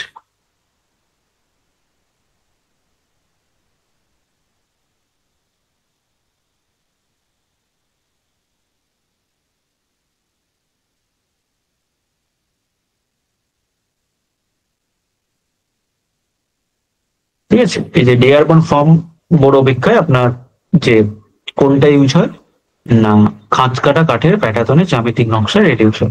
এটা যখন পড়ানো হবে তখন ভালো করে বুঝতে পারবেন সিলেবাসটা, খুব ইজি একটা জ্যামিতিক কাঠের নকশার মতো এটা ইউজ করা হয় ডিয়ারবন ফর্ম অপেক্ষায়। ক্রেভেনের বুদ্ধি অপেক্ষা কি একটি?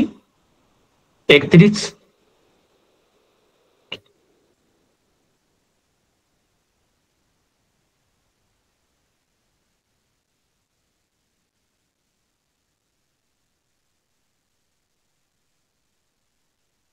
কি হবে? এই সবাই অ্যান্সার দিচ্ছেন না কেন?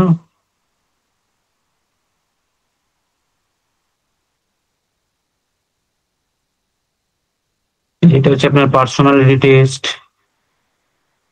এটা হচ্ছে আপনার স্পিড টেস্ট, এটা হচ্ছে আপনার সেলফ রিপোর্টিং টেস্ট, এটা হচ্ছে আপনার যে টেস্ট আপনি এমন নেবো কোন রকম উইথাউট টাইম আর কি, সময়সীমাহীন, উইথাউট টাইম। ঠিক আছে, এবার বলুন কি হবে? 31।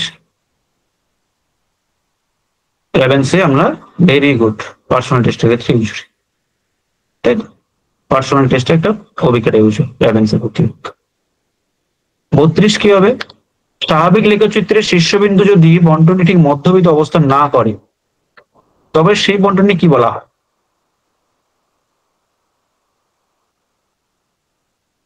লেপ্টোকাটিক, প্লেটিকাটিক, স্কিউনেস যুক্ত, স্কিউনেস মুক্ত।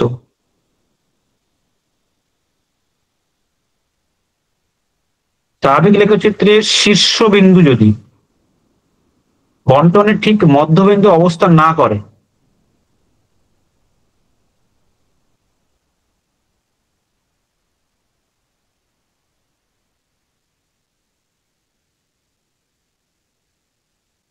কি হবে? স্বাভাবিক লেখচিত্র। বাহ, ভেরি গুড, স্কিউনেস যুক্ত। 33, গেস্টাল তত্ত্বের সঙ্গে যুক্ত নন কে? গেস্টাল তত্ত্ব।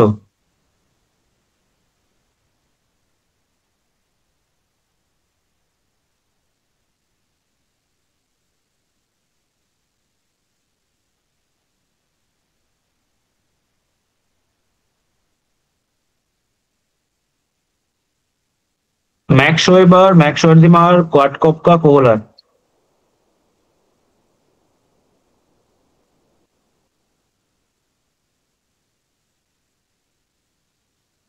কি হবে? এ বি, আবার অনেকে বি দিচ্ছে, অনেকে ডি দিচ্ছে, বা অনেকগুলো অপশন পেলাম। গেস্টাল মানে কি? গেস্টাল মানে হচ্ছে অ্যাজ এ হোল, তাই তো? যেটা যার মানে একটা ওয়ার্ড, তাই তো? গেস্টাল্ট, যে যেখানে আমরা কাকে পাই? ম্যাক্স ওয়ার্থিমারকে পাই, কার্ট কপকাকে পাই, আর কোহলারকে পাই, তাই তো? যেখানে আমরা কোন একটা জিনিসকে খন্ড খন্ড ভাবে ভেঙে ভেঙে দেখবো না, আমরা একত্রে দেখবো। যেখানে আপনার দেখবেন শিম্পাঞ্জি পরীক্ষাটা দেওয়া আছে, যে সে যখন সাকসেসফুল হলো, সে সাকসেসফুল হওয়া মানে কি, কখন হলো, যে যে সে কখন সাকসেসফুল হলো না, এই যে সে একটা খাঁচার মধ্যে বন্দি ছিল, সে খাঁচার মধ্যে বন্দি ছিল, বাইরে একটা কলার ছোবড়া বা কলা রাখা ছিল।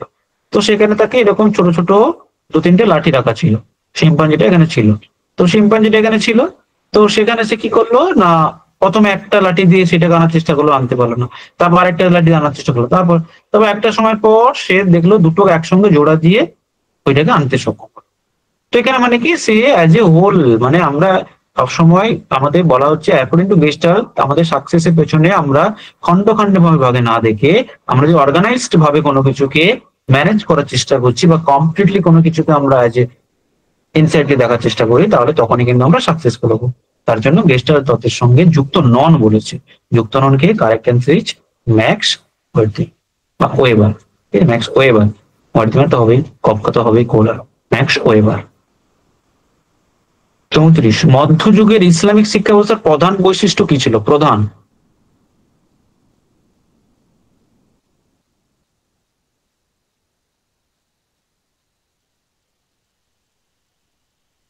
ইসলামিক শিক্ষা ব্যবস্থার প্রধান বৈশিষ্ট্য কি ছিল?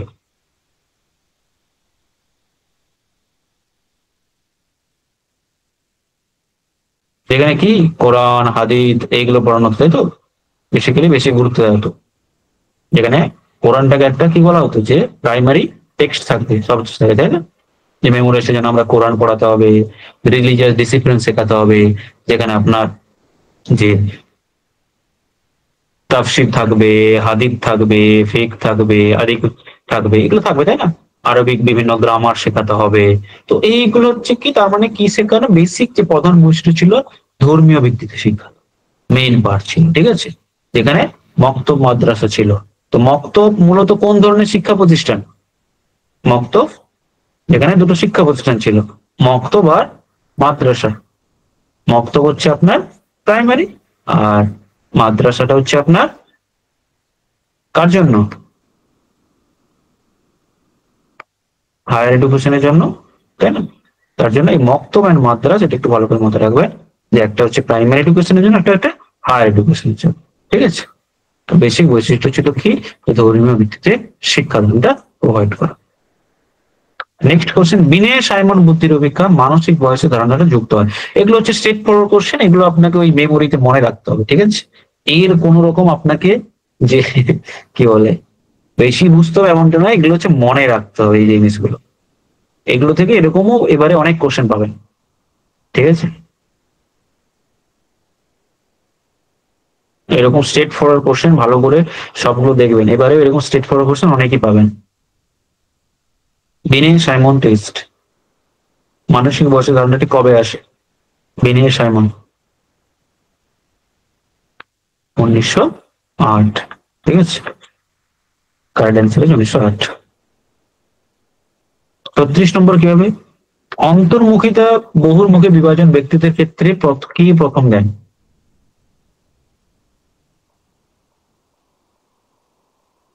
এই যে এটাও দেখুন একটা স্ট্রেট ফরওয়ার্ড কোশ্চেন।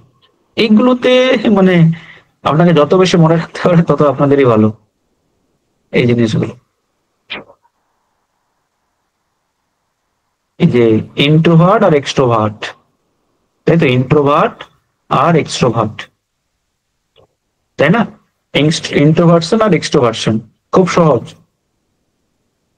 36 ডি বলছেন। ঠিক অপশন হচ্ছে ইয়ং মানে কার্ল জাং আর কি, ঠিক আছে? জাং। কি হবে? ক্যাটেল, ফ্রয়েড, আইজ্যাক, ইন্ট্রোভার্ট আর এক্সট্রোভার্ট, যে একটা নিজের মধ্যে সবসময় লুকিয়ে রাখে আর একটা কি হয় সবসময় সে নিজে কি করে এক্সপোজ করে, তাই তো?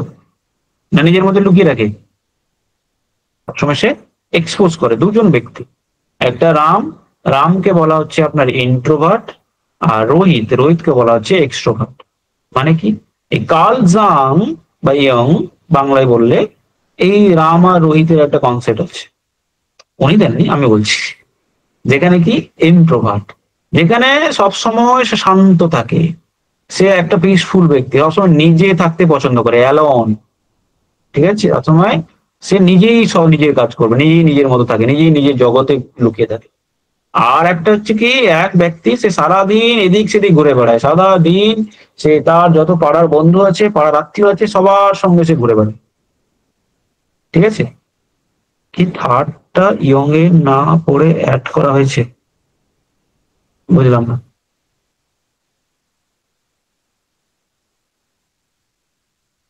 ও, নিজে আছে, ঠিক আছে। তো এই ইন্ট্রোভার্সন আর এক্সট্রোভার্সন, সেখানে আপনার কি থাকে, যেখানে যে টকেটিভ হয় সে, এক্সট্রোভার্সনে সে কি হয়, বেশি টকেটিভ হয়, ঠিক আছে? যেখানে সে বেশি কথা বলতে পছন্দ করে, ঠিক আছে? সে ক্লাবে, পার্টিতে, সমস্ত জায়গায় নিজেকে সবসময় এঙ্গেজ রাখে, আর সবসময় সে কোলাবোরেট করার চেষ্টা করে বেশি, সেটা হচ্ছে এক্সট্রোভার্ট। তো এরকম একটা কনসেপ্ট থেকে 36-এ কার। আচ্ছা, আচ্ছা, রচনাধর্মী অভিজ্ঞতা কেন যথার্থ নয়? এই সাবজেক্টিভিটি অবজেক্টিভিটি আপনাদের অনেক কথা বলেছি আমি, কেন নয়?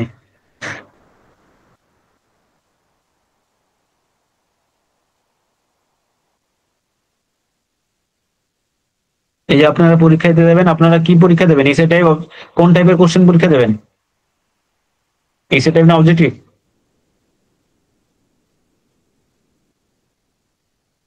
অবজেক্টিভ। তো এখানে রচনাধর্মী পরীক্ষা মানে কি, যে আপনাদের ইসে টাইপ কোশ্চেন জানা আসছে, কেন ভ্যালিড নয় সেটা আপনাকে জানতে হবে। ইসে টাইপ কোশ্চেন কেন ভ্যালিড নয়?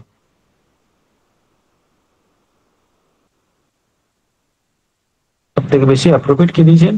বেশি সময় লাগে, খুব দীর্ঘ, অনেক বেশি পড়তে হয়, উদ্দেশ্যটা নির্দিষ্ট নয়। তো এটা তো মানে খুব সহজ সরল একটা জিনিস, যে মেন এটার কাজ কি, যে যে উদ্দেশ্যে করা হয় সেটা অ্যাকচুয়ালি ফুলফিল করা হয় না, এই অবজেক্টিভসটা, যে তার মানে কি উদ্দেশ্যটা নির্দিষ্ট নয়, ঠিক আছে? যে বেসিক অবজেক্টিভসটা আপনার কারেক্ট না, মানে এই সময় কম, খুব দীর্ঘ, বেশি পড়তে হয়, সেগুলো আলাদা জিনিস। মেন আপনার টার্মটা বুঝতে হবে কি বলতে, কেন যথার্থ নয়, ওই সবগুলো একটা সঙ্গে ইন্টারলিঙ্ক, বাট উদ্দেশ্যটা হচ্ছে মেন অবজেক্টিভটা জয়েন, সেটা বেশি কিন্তু এটা যথার্থ নয়, ঠিক আছে? আচ্ছা, প্রোডাক্ট মুভমেন্ট, এই দেখুন এগুলো হচ্ছে সব স্টেট ফরওয়ার্ড কোশ্চেন দিয়েছে, খুব ভালো করে মাথায় রাখবে। প্রোডাক্ট মুভমেন্ট,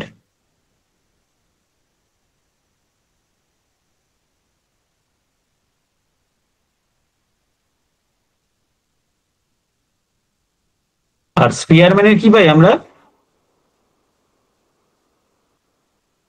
পিয়ারসনের প্রোডাক্ট মুভমেন্ট, আর স্পিয়ারম্যানের কি পাই? Rank difference. Very good. আচ্ছা, 39, এই দেখুন, এটা পড়ানো হয়েছে, পড়িয়েছি তো, যতগুলো কোশ্চেন পাচ্ছি সব পড়ানো হয়েছে। কে বিশ্ববিদ্যালয় শিক্ষা কমিশনের একজন সদস্য?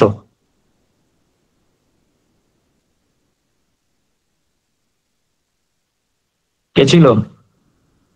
আশুতোষ মুখোপাধ্যায়, পিসি Mahalanobis,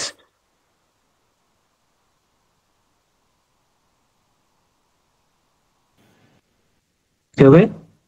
C Meghnath sir. Very good. যে বিশ্ববিদ্যালয় শিক্ষা কমিশনের সদস্য ছিলেন মেঘনাথ স্যার। এগুলো ইন ডিটেলস পড়ানো হয়েছে। ট্যাড আবিষ্কার করেন কে?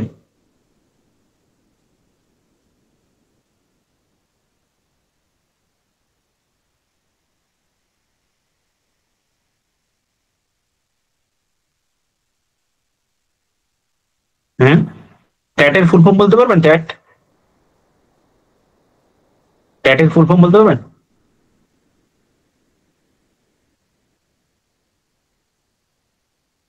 Thematic approach, very good. এটা হচ্ছে কি থিমেটিক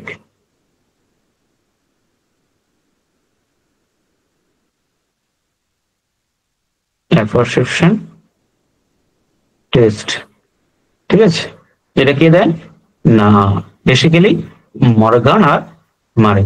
ঠিক আছে, যেখানে কি বলা হয় না এই মারে আর মর্গান এটা যুগলবন্দি ভাবে সাইকোলজিক্যাল টেস্টের ক্ষেত্রে, প্রজেক্ট টেস্টের ক্ষেত্রে এই টার্মটা আনে আর কি। ঠিক আছে, যেখানে তারা কতগুলো অ্যাম্বিগুয়াস পিকচার ইউজ করেন, সেই পিকচারটাকে তারা কিভাবে বলতে হয় স্টোরি আকারে, ইমেজ আকারে বলতে বলা হয়। ঠিক আছে, এখানে একটা ইন্ডিভিজুয়ালে তার কতটা থট প্রসেস, কতটা ফিলিং, কতটা সে মোটিভ আছে, সেই জায়গাগুলো এই মেথডের মাধ্যমে দেখা হয়। ক্যাট, এগুলো সব ক্লাসে পড়ানো হয়েছে আপনাদের, আর হচ্ছেও, ওই নিয়ে কোনো সমস্যা নেই। প্রাথমিক শিক্ষক প্রশিক্ষণ ব্যবস্থা পশ্চিমবঙ্গে পরিচালনা করে কি? এইটা লাস্ট দিন মনে হয় করিয়ে মানে করানো হয়েছিল প্রাথমিক।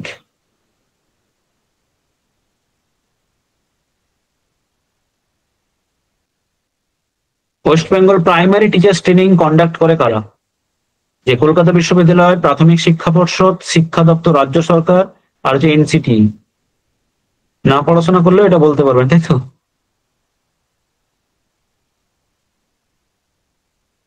প্রাথমিক শিক্ষা পর্ষদ, প্রাথমিক শিক্ষা পর্ষদ পশ্চিমবঙ্গের শিক্ষক শিক্ষণ প্রশিক্ষণ ব্যবস্থায় পশ্চিমবঙ্গ পরিচালনা করে।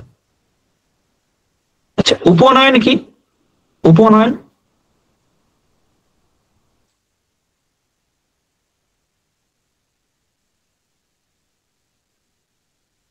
উপনয়ন কি? শিক্ষার সূত্রপাত মাত্র, শিক্ষার সমাপ্তি সূচক, ধর্মীয় অনুষ্ঠান মাত্র, এদের কোনোটিই নয়।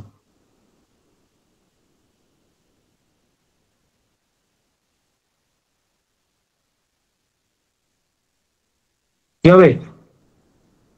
উপনয়ন। এটা কি হিন্দু সংস্কার, তাই তো? যেটা কার কাছে করতে হয়? গুরুর নিকটে চাইল্ড তার নলেজটা আরো বেশি যাতে এনহ্যান্স করতে পারে, বাড়াতে পারে, সেই জন্য তাকে প্রথমে গিয়ে বসানো হয়, তাই তো? তার জন্য ট্র্যাডিশনালি শিক্ষার সূত্রপাত ঘটানোর মেইন ক্লাস, যেটা ভাগ আছে আপনার থাকে না, মানে ব্রাহ্মণ, ক্ষত্রিয়, বৈশ্য, এগুলো অনেক ভাগ আছে টাইপস। প্রধান শিক্ষার সূত্রপাত, যে থর্নডাইকের শিক্ষণ সূত্রের মধ্যে কোনটি, থর্নডাইকের শিক্ষণ সূত্রগুলির কোনটি স্কিনারের তত্ত্বের গুরুত্ব পেয়েছে? অনুশীলন, প্রস্তুতি, আংশিক প্রতিক্রিয়া, ফল লাভের সূত্র। এই কোশ্চেনটা মানে যে কোনো ধরনের কম্পিটিটিভ পরীক্ষা দেয়, যে কোনো ধরনের।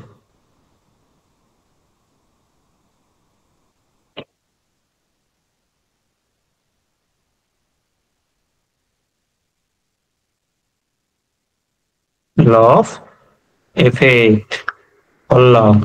ঠিক আছে, ল অফ এফেক্টের সঙ্গে যায় এই স্কিনারের মানে থর্নডাইকের যে শিক্ষণ সূত্র আছে সেগুলোর মধ্যে স্কিনার এই এফেক্টটাকে দেখেন আর কি, ফল লাভ। ঠিক আছে, আগে ফল নিয়ে আসো, তারপরে তোমাকে আমি পুরস্কারে পুরস্কৃত করবো, এরকম একটা ব্যাপার। তাই এফেক্টটা হচ্ছে মেইন, ফল লাভের সূত্র হচ্ছে স্কিনারে সবচেয়ে বেশি গুরুত্বপূর্ণ তাৎপর্য। কবে শিক্ষার অধিকার আইন কার্যকর হয়? আরটি অ্যাক্ট, আরটিই অ্যাক্ট কবে?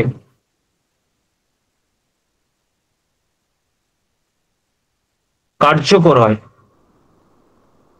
কার্যকর বলেছে। ভেরি গুড, 2010 সালে 1 এপ্রিল।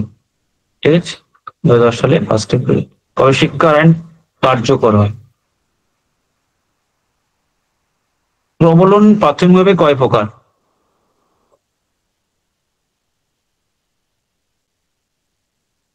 রিএনফোর্সমেন্ট,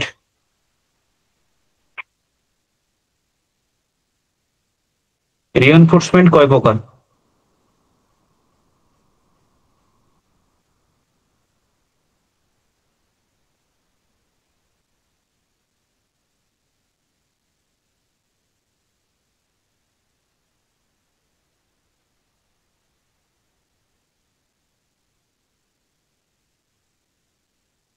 রিএনফোর্সমেন্ট প্রাথমিক মানে সাধারণভাবে। ঠিক আছে, আমরা রিএনফোর্সমেন্ট কভাগে জানি, দুভাগে। টু টাইপস অফ রিএনফোর্সমেন্ট হয়, যেখানে কি থাকে পজিটিভ রিএনফোর্সমেন্ট আর নেগেটিভ রিএনফোর্সমেন্ট, দুটো কনসেপ্ট হয় আপনাদের। যে একটা হচ্ছে রিএনফোর্সমেন্ট আর একটা পানিশমেন্ট, ঠিক আছে? একটা কি হয় রিএনফোর্সমেন্ট হয় আর একটা পানিশমেন্ট হয়। রিএনফোর্সমেন্ট কি করে আমাদের বিহেভিয়ারটাকে, বিহেভিয়ার কি করে ইনক্রিজ করে না ডিক্রিজ করে? রিএনফোর্সমেন্ট ইনক্রিজ করে, আর পানিশমেন্ট আমাদের বিহেভিয়ারটাকে ডিক্রিজ করে, তাই তো? পানিশমেন্ট আমাদের বিহেভিয়ার ডিক্রিজ করে। তো এই রিএনফোর্সমেন্ট দুভাবে হতে পারে, একটা হচ্ছে পজিটিভলি আর একটা নেগেটিভলি রিএনফোর্সমেন্ট, ঠিক আছে? মানে আপনার বিহেভিয়ারটা যা আছে ভালোভাবে করছে আরো ভালো করে করানোর জন্য, ঠিক আছে? মূলত দুভাবে হয় প্রাথমিকভাবে, ঠিক আছে? Primarily two types. 46 কে অভিক্ষার আদর্শায়ন কিসের উপর ভিত্তিতে হয়? একটা টেস্ট, সেটা স্ট্যান্ডার্ডাইজড হবে, তো সেটা কার বেসিসে? ডিফিকাল্টি ভ্যালু, যে আপনার টাইম বেসের উপর, গ্রুপের নর্মের উপর, পার্সোনাল নর্মের উপর। 46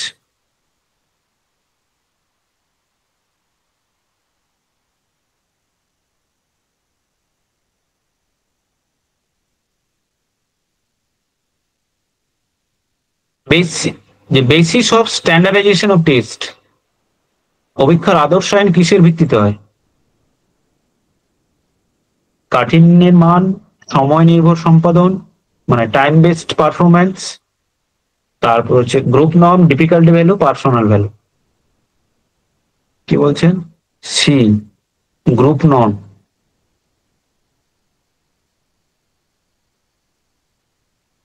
অভিক্ষার আদর্শায়ন, একজন বলছেন difficulty value,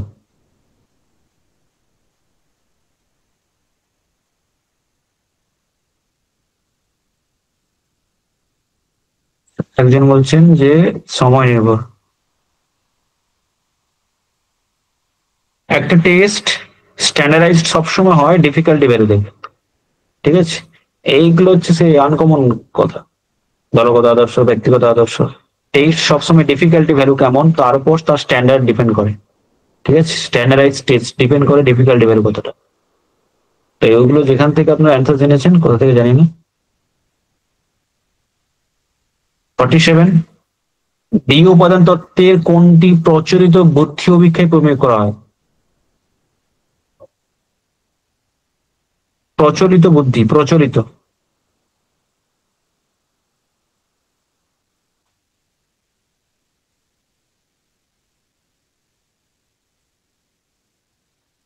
common intelligence test. S আর জির মানে পার্থক্য, এস মানে কি? এস মানে কি ফ্যাক্টর? স্পেশাল।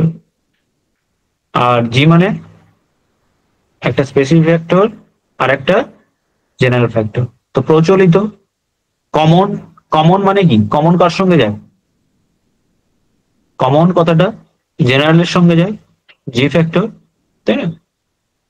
তো প্রচলিত বুদ্ধি জেনারেল ফ্যাক্টরের সঙ্গে যায়। এইটা কার? দিওপান তত্ত্ব কার? Who is the founder of দিওপান তত্ত্ব? ফাউন্ডার কে? স্পিয়ারম্যান। কে আবার থার্স্টন বলে বসছে? স্পিয়ারম্যান। আচ্ছা, স্বামী বিবেকানন্দ শিক্ষার কোন ধরনের লক্ষ্যের উপর জোর দিয়েছেন? আধ্যাত্মিক, মূল্যবোধ, চরিত্র গঠন, ধর্মীয়। স্বামী বিবেকানন্দ, খুব সহজ অ্যান্সার, মানে কি বলে, দেখলেই অ্যান্সার হবে এটা। স্বামী বিবেকানন্দ শিক্ষার কোন ধরনের লক্ষ্যের উপর জোর দেন? বিবেকানন্দ ক্যারেক্টার এডুকেশন করতেন সব থেকে বেশি, ঠিক আছে? ক্যারেক্টার, এই ধরনের এগুলোতে পড়তে হয় না, এগুলোতে বেসিক সেন্স লাগে, ঠিক আছে? কি জানি আমি তার উপর। মনসমীক্ষণের পদ্ধতির নাম কি?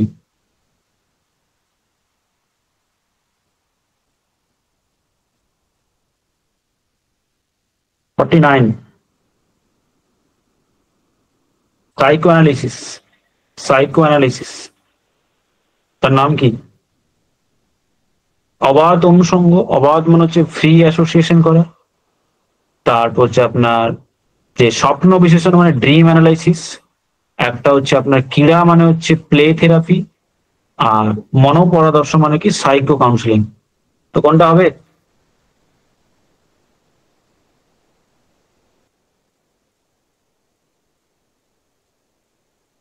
মনোসমীক্ষণের পদ্ধতির নাম কি? কি হবে? Free association.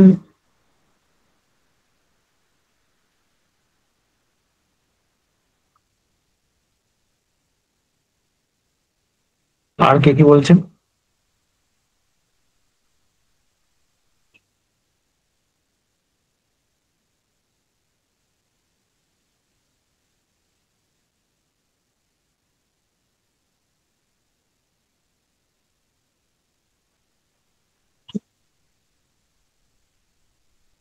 আর বলবেন না? এ তো আসছে, সি আসছে, এ আর সি, তাই তো? ফ্রি অ্যাসোসিয়েশন মানে কি মুক্ত অনুষঙ্গ, আর ড্রিম অ্যানালিসিস মানে কি? হ্যাঁ, স্বপ্নের বিশ্লেষণ। তো মনোসমীক্ষণের যে বেসিক কনসেপ্ট সেটা কার সঙ্গে যাবে? সবাই এ বলছেন, কেউ আর সি বলছেন। মানে জানেন তো না কনসেপ্টটা জানা নেই?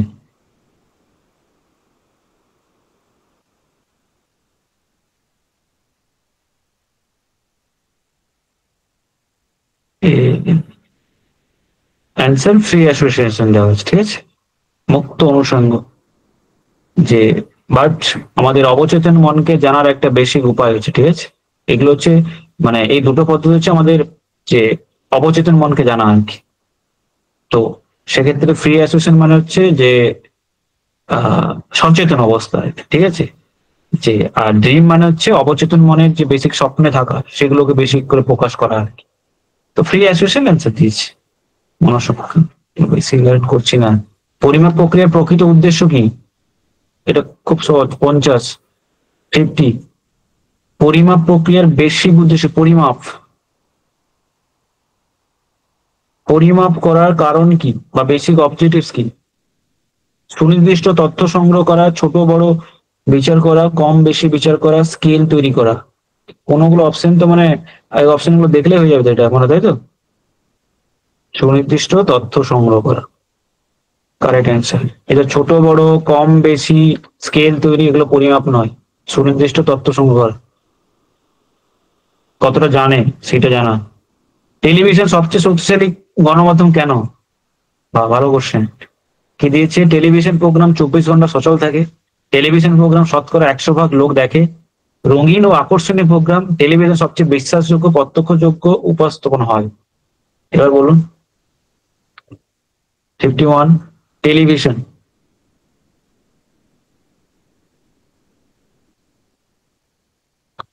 টেলিভিশন হচ্ছে সবচেয়ে বেশি বিশ্বাসযোগ্য প্রত্যক্ষযোগ্য উপস্থাপনা থাকে, তাই তো? প্রত্যক্ষযোগ্য দেখতে পাই যা কিছু হচ্ছে, তাই তো? Correct answer is D. 52 কি হবে? নির্মিতবাদ অনুযায়ী শিক্ষকের ভূমিকা কি? নির্মিতিবাদ।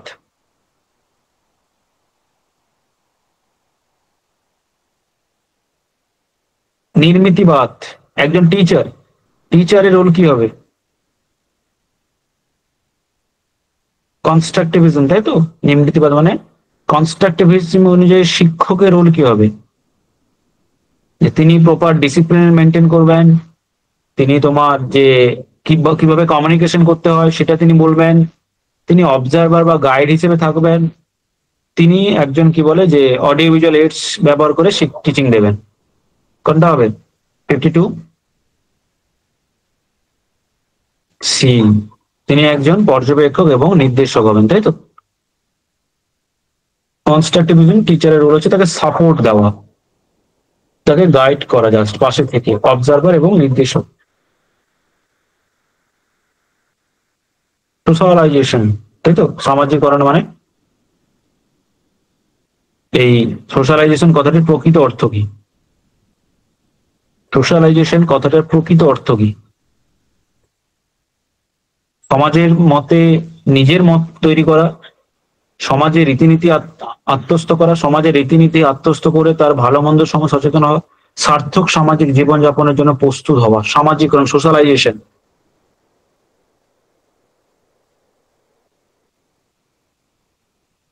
কি হবে?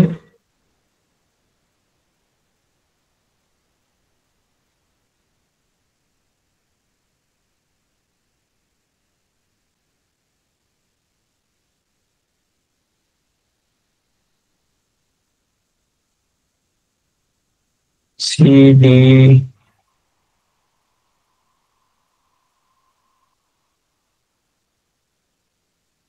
সোশ্যালাইজেশন। সমাজের মতে নিজের মতো ওরা, মানে নিজের ওপিনিয়ন, মানে সোশ্যাল ওপিনিয়ন অনুযায়ী নিজের ওপিনিয়ন দেওয়া আর কি। তারপরে সমাজে রীতিনীতি আত্মস্থ করা, মানে সোশ্যাল যে রুলস রেগুলেশন থাকে, রিচুয়ালস থাকে, সেগুলোকে অ্যাসিমিলেট করা। সমাজে রীতিনীতি আত্মস্থ করে তার ভালো মন্দ সম্বন্ধে সচেতন হওয়া, যে সমাজে কোনটা ভালো জিনিস কোনটা খারাপ জিনিস সেগুলো জানা, ঠিক আছে, যে দিয়ে তারপরে সেটাকে সচেতন হওয়া, অ্যাসিমিলেট করা। আর হচ্ছে কি না, একটা সোশ্যালাইজেশন মানে একটা এফেক্টিভ যে সোশ্যাল লিভিং করা আর কি, এফেক্টিভ সোশ্যাল লিভিং করা, যে এমন ভাবে প্রিপেয়ার হবো লাইফটাকে, যে লাইফটা একটা সোসাইটিতে সমাজে এফেক্টিভ দেয়, এফেক্টিভ সোশ্যাল লিভিং লাইফ। তো এবার কি মনে হচ্ছে ইংলিশ গুলো মনে করে? সোশ্যালাইজেশন মানে কি হতে পারে এবার? কিভাবে প্রিপেয়ার করা ব্যক্তিকে? ভেরি গুড, যে এফেক্টিভ সোশ্যাল লিভিং। তার জন্য বলি ইংলিশ টার্মটা দেখবেন ভালো করে, যে সার্থক সামাজিক জীবনযাপনের জন্য প্রস্তুত হওয়া। ইংলিশ টার্ম গুলোর জন্য আপনাদের বাংলাগুলো ভুলিয়ে যেতে পারে, যে বাংলাগুলো কি হবে, তাই বারে বারে বলছি ইংলিশটা একটু দেখবেন। যে কোনটি আধুনিকরণ উপাদান নয়? যে ইন্ডাস্ট্রিয়াল যে development, scientific knowledge, social mobility, physical mobility. আধুনিকরণ খুব সহজ, আধুনিকরণের কোনটা উপাদান নয়?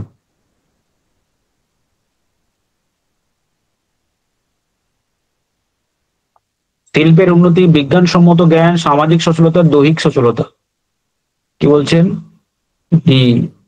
এইটা এই একটা কোশ্চেন পেলাম যেখানে মানে দ্বিধাগ্রস্ত কারোর মানে ডবল মিনিং এর অ্যান্সার নেই, তাই তো?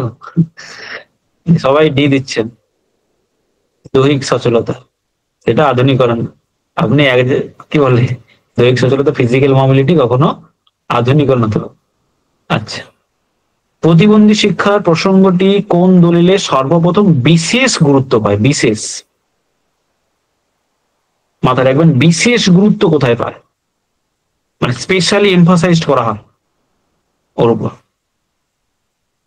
বিশেষ গুরুত্ব, প্রতিবন্ধী শিক্ষার প্রসঙ্গটি কোন দলিলে সর্বপ্রথম বিশেষ গুরুত্ব পেয়েছিল? 1968, কোথারি কমিশন, 86, এনসিটি অ্যাক্ট, কোনটা? বাহ, লাস্টের দিকে এসে সবাই তো কপি দিচ্ছেন সব।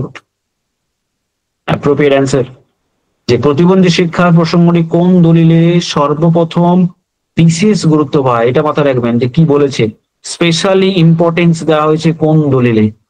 যে 1986 যে ন্যাশনাল পলিসি রয়েছে, সেই পলিসিতে সবচেয়ে প্রথম একে বেসিক্যালি আলাদাভাবে একটা গুরুত্ব দেয়, ইম্পর্টেন্স দেওয়া হয়, ঠিক আছে। তো যেই দলিলের মাধ্যমে কি করা হয়েছে, প্রত্যেকটা যে চাইল্ডদের জন্য, এই ডিজেবল চাইল্ডদের জন্য স্পেশালি আপনার ফেলোশিপ থেকে শুরু করে স্কলারশিপ থাকবে, পড়ার জন্য সমস্ত রকম সুযোগ সুবিধা, হোস্টেল ফ্যাসিলিটি, সমস্ত কিছু যাতে পায় তার জন্য দেখভাল করা, ঠিক আছে। এটা সর্বপ্রথম গুরুত্ব পায়। এই ছিল 50টা কোশ্চেন, অ্যান্সার কিগুলো এখানে দেওয়া আছে। সবাইকে থ্যাংক ইউ। যে এটা কিছুই না, এটা জাস্ট আপনারা মানে যখন পুরো চ্যাপ্টার গুলো পড়ানো হয়ে যাবে না, তখন এগুলো পুরো কমপ্লিট হয়ে যাবে। যেমন আপনাদের আমি যেগুলো পড়িয়েছি বা স্যার যেগুলো পড়িয়েছেন, দেখবেন কোনোটাই আপনাদের আটকায়নি। আমি যেগুলো স্পেশালি পড়িয়েছি, কোনোটাকে আপনাদের মনে হয়েছে যে এমন আননোন কোশ্চেন চলে এসছে আমি পড়াইনি, এমন পাবেন না। এইটুকু বলে রাখছি, ঠিক আছে। যে তাই মানে এইটা হচ্ছে যখন আপনাদের পুরো সিলেবাসটা পড়ানো হয়ে যাবে না, তখন আপনাদের এই কোশ্চেন গুলো না ডাউট থাকবে, এইটা বলতে পারি আপনাদের। যখন পুরোটা পড়ানো হয়ে যাবে, কমপ্লিট হয়ে যাবে, তখন এগুলো নিয়ে আপনাদের কোনো রকম ডাউট থাকবে না। কিন্তু মানে এখন একটু একটু জায়গায় আটকাবে, একটু একটু জায়গায় মানে একটু চেঞ্জ হবে, কিন্তু যখন পুরোপুরি কমপ্লিট বারে বারে বলছি, তখন যেমন যেগুলো কভার হয়ে গেছে দেখবেন যে সেইগুলো না আটকাচ্ছেন।